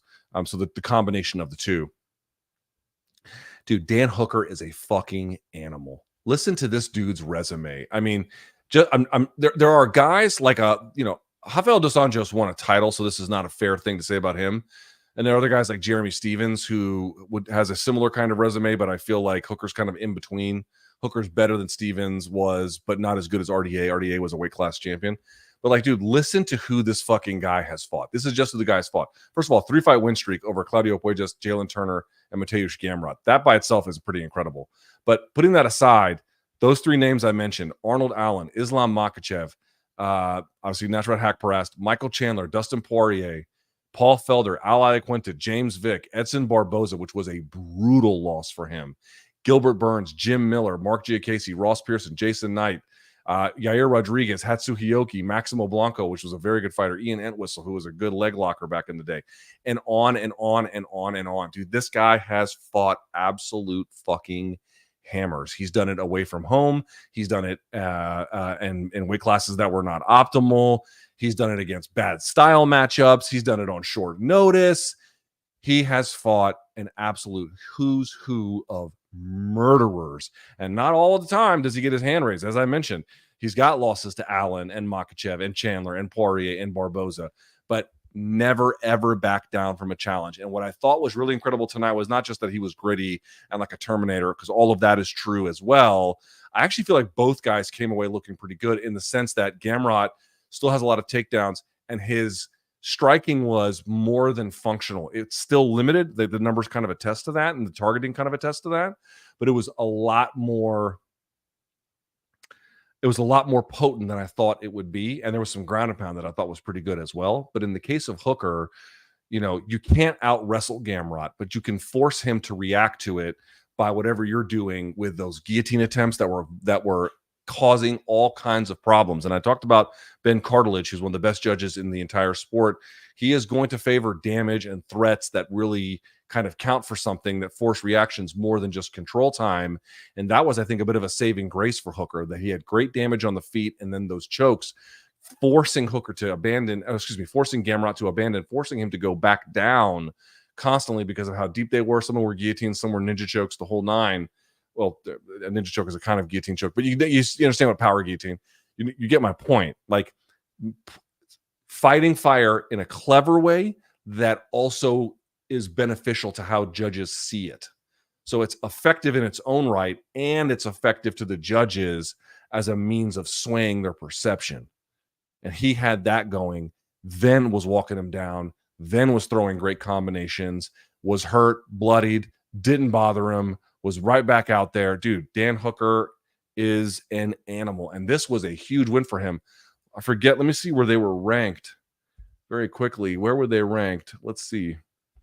So heading into this contest at lightweight, Gamrot was sitting at 5. Hooker was sitting at 11. Dude, this was a monster win for Dan Hooker. Jalen Turner sitting at 14. So Hooker with this is right back in that conversation with the guys. I mean, listen to who's around him. Poirier's at 4. Gamrot currently at 5. They'll change that by Monday or Tuesday. Chandler sitting at 6. Obviously, he's got business with Connor. 7 is Dariush. 8, Fiziev. 9 is Max Holloway. But then you have Oliveira at 2. You have Justin Gaethje at 3. Dude, could you imagine Justin Gaethje versus Dan Hooker? I ain't mad at that. I ain't mad at that. How about Dustin Poirier versus Dan Hooker 2? That first fight was absolute madness. Madness. You could run that one back. That's where he is again. That's where he is again. Dude, he's remarkable. He is one of what very few guys over the course of your time watching fights will have this kind of grit and then late career more than just heroics. Like there's an evolution to his game that you saw today. Gamrot is a hard guy. Dude, Tsarukyan couldn't do this. Tsarukyan couldn't do this to Gamrot. Hooker did. Think about that for a second. Now, not using the same tools, different tools, I understand, but and it was a 5-round fight versus a 3-round fight, but like, when did you ever see Gamrot in this kind of like trouble on the feet or, with his eye nearly shut or whatever? Like incredible. Like incredible what Dan Hooker is doing. Incredible what he did in this opportunity. But I did not think that Gamrot looked bad. In fact, this was the most well-rounded I think I've seen from Gamrot, frankly, in quite some time. Maybe ever. I didn't think he looked nearly as reliant on the takedown as he has in previous fights. I'm not saying he didn't look reliant on the takedown, but as much as he was before, I don't think that's right. I don't think that's true. I think there was a lot more to it than that. So a fantastic job by Dan Hooker and a great fight by both guys. Fun in either direction. That was incredible as hell. Let's see. Jairzinho Rozenstruik taking on Tai Tuivasa. Okay, first of all, he loses. It's split decision, but there's no split decision here. The 30-27 scorecard from that dude, whose name now escapes me, is one of the worst scorecards I've ever seen in all of my time watching MMA. Like, impossible to give him that. Impossible. I'm not even sure how you get 29-28 for Rozenstruik. It's cleared 30-27 in my judgment. 30-27 for Tai Tuivasa is fucking insane. Tai Tuivasa is now on a losing streak. This is who he's lost to. He has not had a win since February of 2022 when he beat Derek Lewis, which was the peak. Since then, he got KO'd by Cyril Gane, KO'd by Sergey Pavlovich, Ezekiel choked by Volkov, rear naked choked by Marcin Tybura. He did make it to a decision here, which is something of an improvement against Rozenstruik, but he ultimately loses, and they call it a split. Again, there's nothing split about it. It was unanimous. Okay, what did we notice from Tai Tuivasa? Like, clearly he did not get beat up nearly as much. Clearly, I know there was one kind of leg kick he tried that kind of backfired, that hurt him. He looked like he was making better decisions, but he is at this age-old problem of you developed a bit of a brawling style, and then you're trying to bring more cerebral components to it at a more advanced stage of your career. That is very difficult to do. It can be done to an extent, but it is hard to do. And one of the sort of the limiting things is that they begin to like second guess themselves, especially if they've been finished on top of it. Like that also adds a component, not just trying to get better as a fighter, but now you've got this sort of psychological weight that you're dealing with. I don't know how much of that's playing a role, but he was making more thoughtful decisions. He was making more clever decisions, and that's important and that's valuable. But it also kind of just neutered his offense. And the times I thought he did the best, he would kind of be leaning over, and then you saw Rozenstruik kind of whip around that right hook and catch him with it. But in general, it was when he just kind of mixed it up and threw a little bit, pressed Rozenstruik backwards, maybe inside cut kick, and then kind of just went with the hands, putting 2-3 punch combinations together. That's when he did the best. When he just tried to kind of like, really set it up and find it and everything's working behind the jab, it just wasn't a whole lot there. It's a lesson to fighters, especially heavyweight fighters. It pays to slow roll your development, even if you can swing and bang. Like, obviously, some guys have making a huge living from it. Derek Lewis is one of them. He's not the only one. There's many others. But if you really want to go far and you want to maximize what you can do, number one, having a secondary threat on the ground is big. I keep going back to that. Like Tai Tuivasa, why didn't he take him down? Could he have? I mean, maybe, but I don't know what his offensive wrestling looks like. This is what I mean about having nuances to your game. And dimensions. Not more than just nuances, dimensions. And he doesn't have that. So now he's kind of forced to kind of like retrofit a brawling game. And I don't know if that works, man. I don't know if that works. I don't know if that's going to work. I'm not really sure where he goes from here. He's not that old. How old is Tai Tuivasa? What is he, 29? 31, excuse me. I'm off on that. 31, which is not old for a heavyweight, but this is terrible. This is terrible. This is a terrible losing streak. He didn't look horrible tonight, but he looked limited, a little lost, unable to really generate much.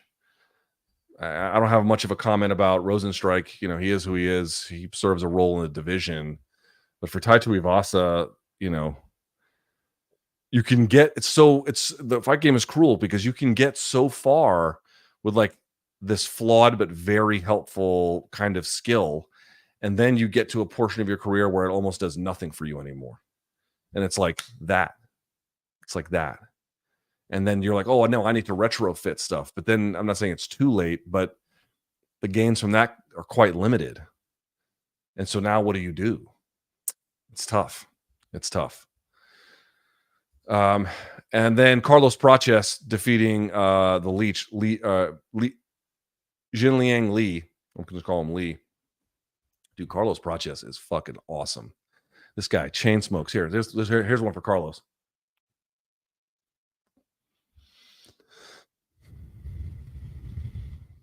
Right?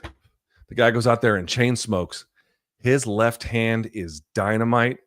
He looks like he's got his left hand is dynamite.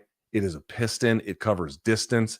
It keeps all of these guys confused. Radke was kind of like playing like a hand game with him. And so then he fired up the knee up the middle, which you saw on Lee here today as well. He did that on top of it. Like he's such a dynamic southpaw talent. He'll mix it up. He'll hunt guys down. He can fire from long range. There's clearly a big power element to what he does. He is such an exciting new entrant into this welterweight division. And I feel bad for the Leech. I know he's been gone for some time and he's tough, but Prates being the first guy to put him away like this, it tells you about his ability, man. It tells you he's got something special in that left hand and some good defensive work too, but not just that. Like he'll get hit a little bit and mix it up and he'll be kind of, there at times. But that left hand is so sneaky and so powerful, and it gets everybody. Go through and look through his UFC fights. He catches so many different people with it and so many different times. And as soon as he went back to it in the second round, it was curtains for him. I think he got a knockdown in the first round too, did he not? Let's look at that real quickly. Did he not get a one in the first round? He got two knockdowns he's credited with. No, they both came in the second. Doesn't matter. Either way, he was putting it on him. Incredible job. Close in terms of numeric totals in the first round, but then the second, it was 30-15 by the time they stopped it and called it a day. Ridiculous. He's so fun. All right. You guys got a question for me. Let's get to those now. Let's see what you got. Oops, let's pull this up very quickly. Okay. Let me get a sip of the water here.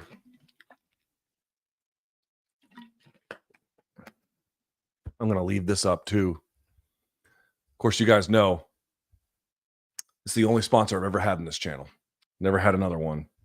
Toiletries. You can go right now, toiletries.com. There's a link in the bio. You can go get this, the beard wash. This is my favorite. I use it every single day, right? It's an Australian brand. You can use my code for 15% off.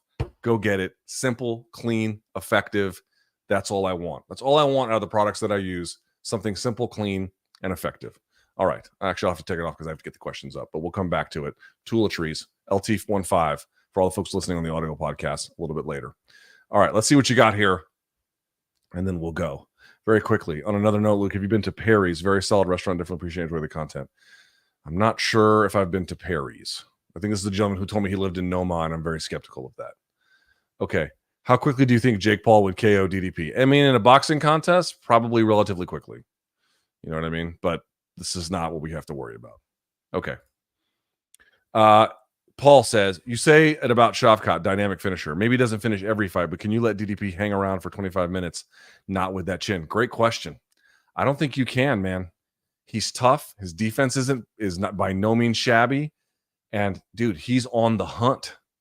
Like, you gotta really put it on him. You have to really, really be able to gather momentum against him. And that's hard to do because he's so resilient to it ultimately in the end. MG, thanks for the donation, but I appreciate you. All right.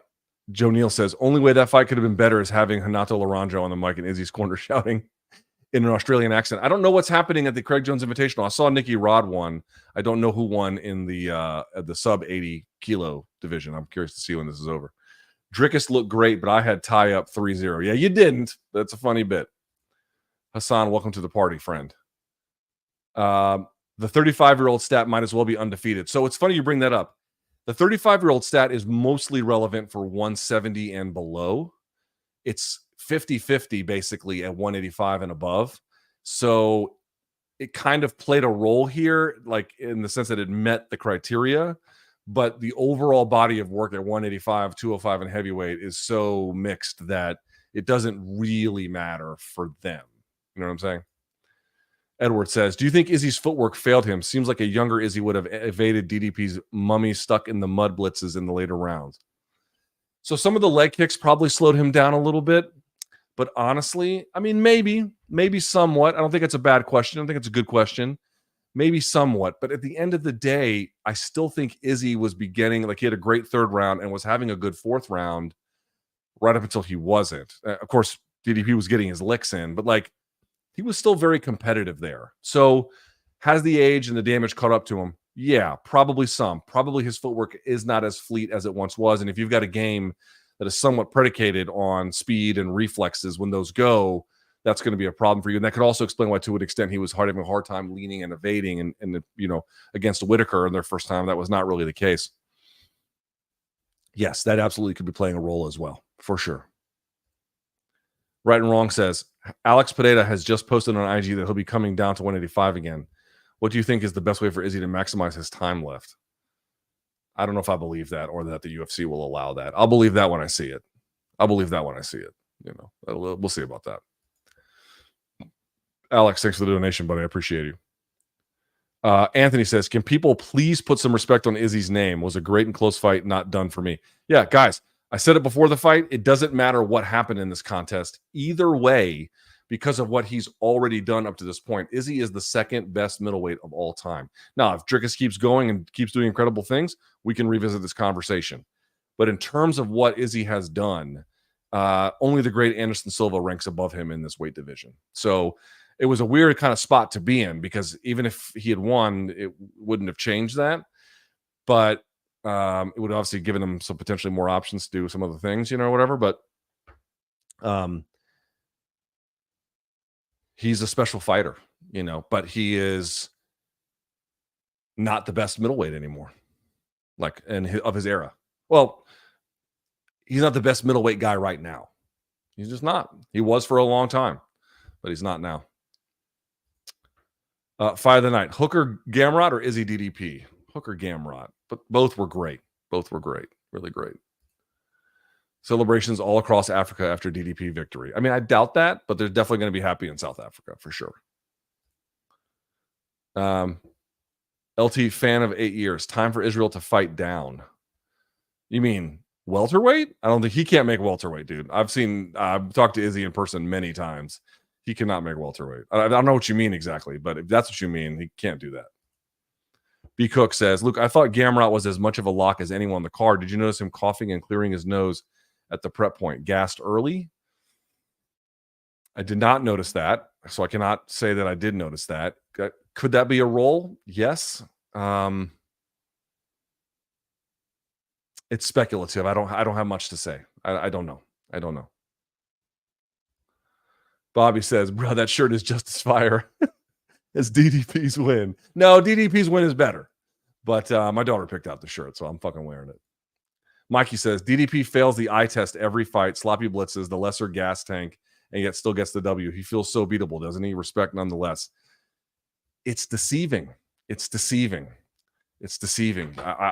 was deceived. Not today so much, but against Whitaker, I was clowning the shit out of DDP heading into that contest.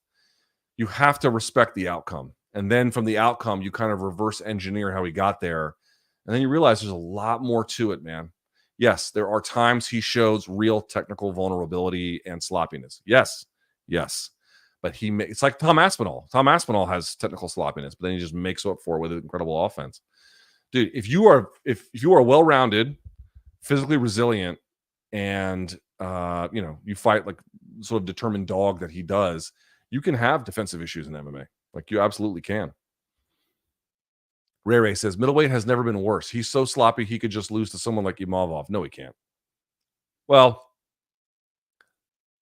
okay. Anybody can lose to anybody at the highest level. That's true. I would not favor Imavov to win.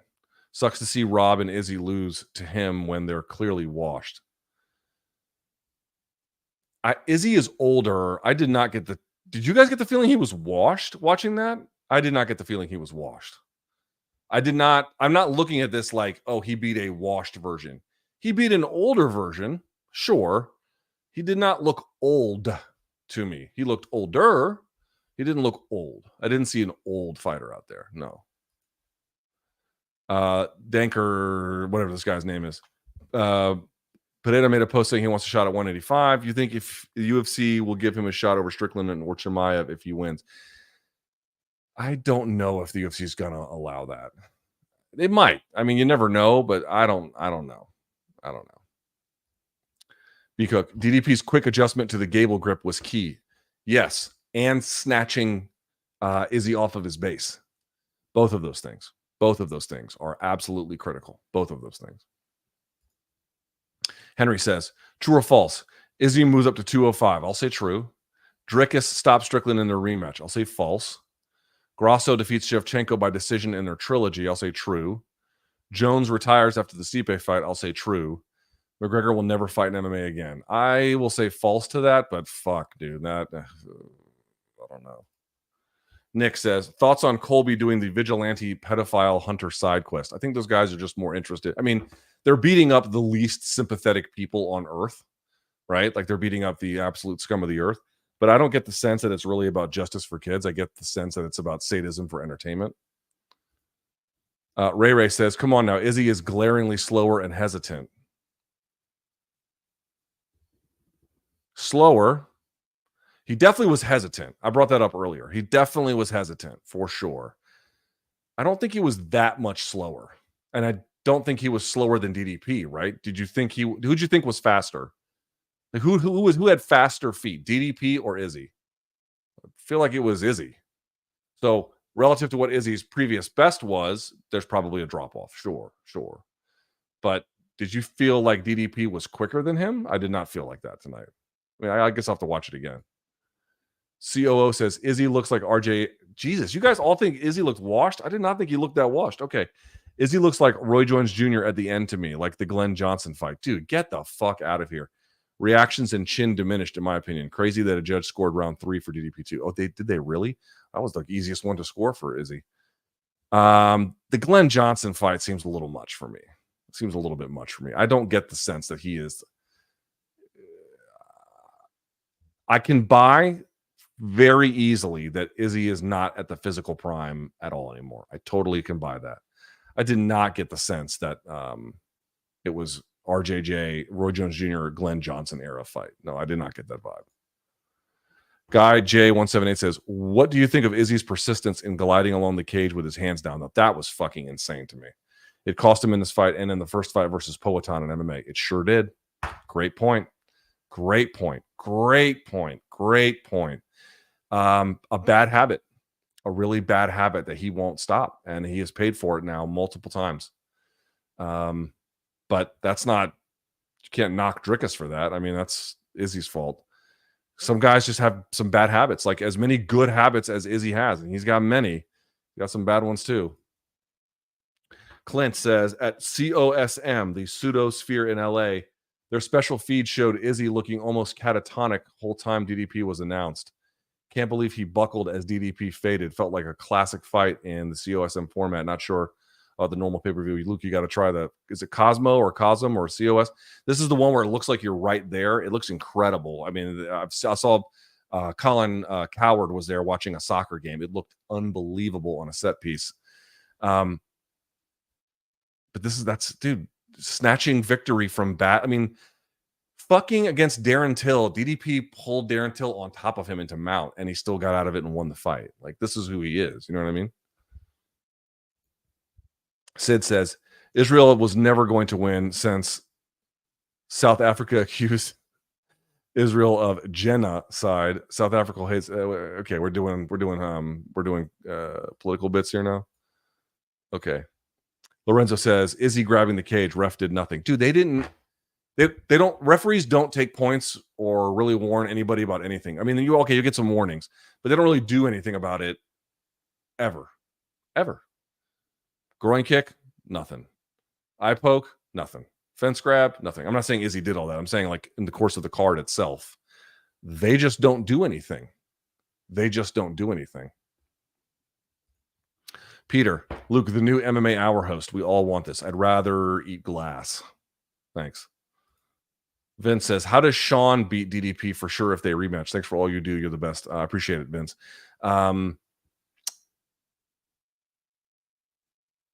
More volume. More volume, I think, is going to be the difference. He has this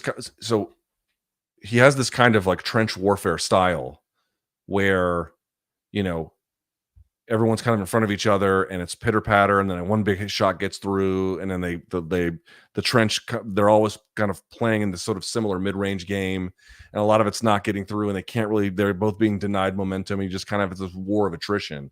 How do you win a war of attrition? You win a war of attrition by volume. Deuce Lee 231 says DDP style looks so flawed. He's just lunging and blitzing guys, but he keeps winning. Why is that? It is because he is hard to hurt. He is hard to hurt. He has good defense. He's at other times he is crafty, and he's offensively opportunistic. And that, dude, being MMA is inherently an offense-based sport. Defense is critical. Of course, it is critical. But what is more important in MMA, offense or defense? I mean, it's a very kind of complicated, loaded question, but I do think the answer is offense. And I tend to think that guys who are defensively flawed but offensively dynamic, or at bare minimum tough, are going to win a little bit more often than guys who are defensively sound but offensively limited. I mean, DDP is the champion, Strickland is not. That's a perfect encapsulation of it. And I know it was a close fight, but I'm saying like it's kind of emblematic of that reality. Oh, whoops, hold on. Thoughts on Gaethje versus Hooker next? I mean, they have to make this fight, right? Like, this is a tailor-made fight for. I mean, you can't make it for the BMF title, but holy shit, like, who doesn't want to see that? I mean, it just sounds like it's incredible in every way. Both those guys have taken a lot of damage, but Jesus, that fight bangs. I mean, that fight is incredible. Reed says, I'm not sure if you've already commented on, but any general thoughts on CJI? I'll have a video coming about it, I think probably tomorrow. So be on the lookout for it. But thank you for the donation. I appreciate it.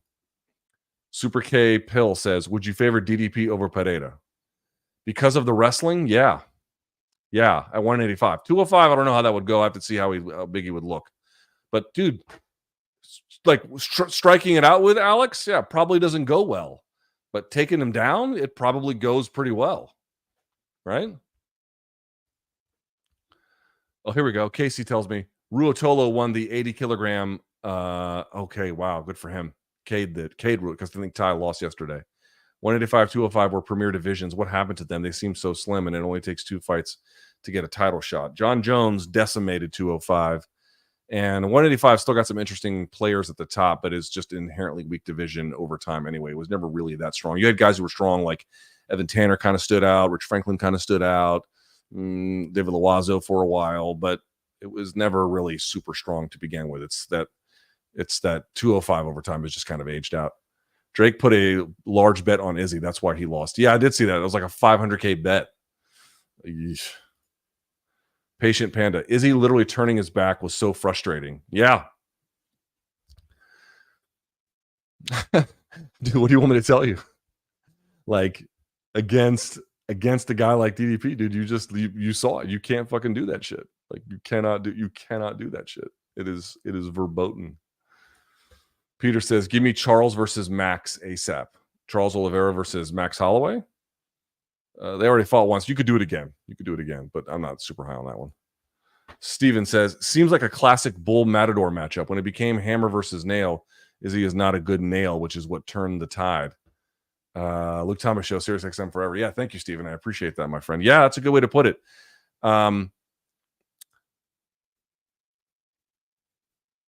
Yes. Izzy has to win with a little bit more finesse. And if it's kind of like just a brutal slog, that's going to favor DDP for sure. Chris says, who do you think has the best chance of taking the belt from DDP at 85? Strickland. I don't know who else it could even be. I mean, let's see what Hamzat can come up with, but or Bo Nickel down the line or some shit or whatever. But right now, I don't know if anybody can. To be honest with you, Strickland's got the best shot. That's it. Strickland. Jacob says, I thought Izzy looked good, not old, maybe not 100% prime, but he didn't look washed. That's what I'm saying. That's my position. Not sure what these donks saw. Yeah, I'm at that stage. 100% prime? No. Washed? I didn't see washed. Lorenzo says, what round is Canelo going to get the KO? 9. 8. Which pay-per-view is going to win, UFC or boxing? UFC, I think. That Canelo card is not great. Peter, how about Prates versus Luque or MVP? Oh, the MVP one. I might be a little bit too much too soon, but I love the possibility of what that offers. That is so much fun. That is such a great idea. I love it. Do you agree with the Hooker versus Gamrot decision? Yeah, kind of. Yeah. I thought it was close. I don't consider it a robbery in either direction. I think either guy could, obviously make a claim for it or whatever, but yeah. I don't think it's in any way a bad decision. I think it's a fine decision. All right. Let's remind everyone here. Let's take a step back here. First of all, I'll never have to do one of those CBS hits in the middle of this ever again. So thank you for everyone who stuck through this broadcast. Thanks to everyone who joined me for the post-fight. Thanks to everyone who came pre-fight or during the fights themselves. I really appreciate that. Thank you guys so much. Back from vacation. There'll be more content tomorrow, more content on Monday, MK on Monday. It'll be me and Chuck Mindenhall reacting to everything that'll happen on Monday's show. So that'll be a lot of fun. Guys, toiletries. Here we go. You can go get that. Look, the shearer, groin and body hair trimmer, 15% off right here. You can go to toiletries.com right there for 15% off. Hold on, let me get this one too. See this shit. There we go. Right? How about that? Put that in your shower stall. Boys, we're trying to look good out here, huh? We're trying to make an effort, If I'm 45 and I'm washed and I can put in halfway decent effort, you can too. And I'm telling you, I don't like a lot of fragrances. I don't like a lot of bullshit. Simple, clean, and effective. That's all I'm asking for. I don't want anything else. Simple, clean, and effective. Toiletries, boys and girls. They will take care of you. They're taking care of me. Go get it right now. 15% off. Vacation's over, and we're back at it. I love you guys so much. Thank you so much for sticking this out with me. I really appreciate it. Anything else? I think there's one more. Erceg was a G early stoppage. He was chilling for real. Semi-early stoppage, but not terrible. Semi-early. But I appreciate you guys sticking it out with me. Thank you so much. Be on the lookout for content for CJI. Be on the lookout for, we'll have a breakdown from some of the fights on this card on Monday as well. And a ton of other fun stuff. Yeah? Okay. I'm out of here for now. Y'all are the best.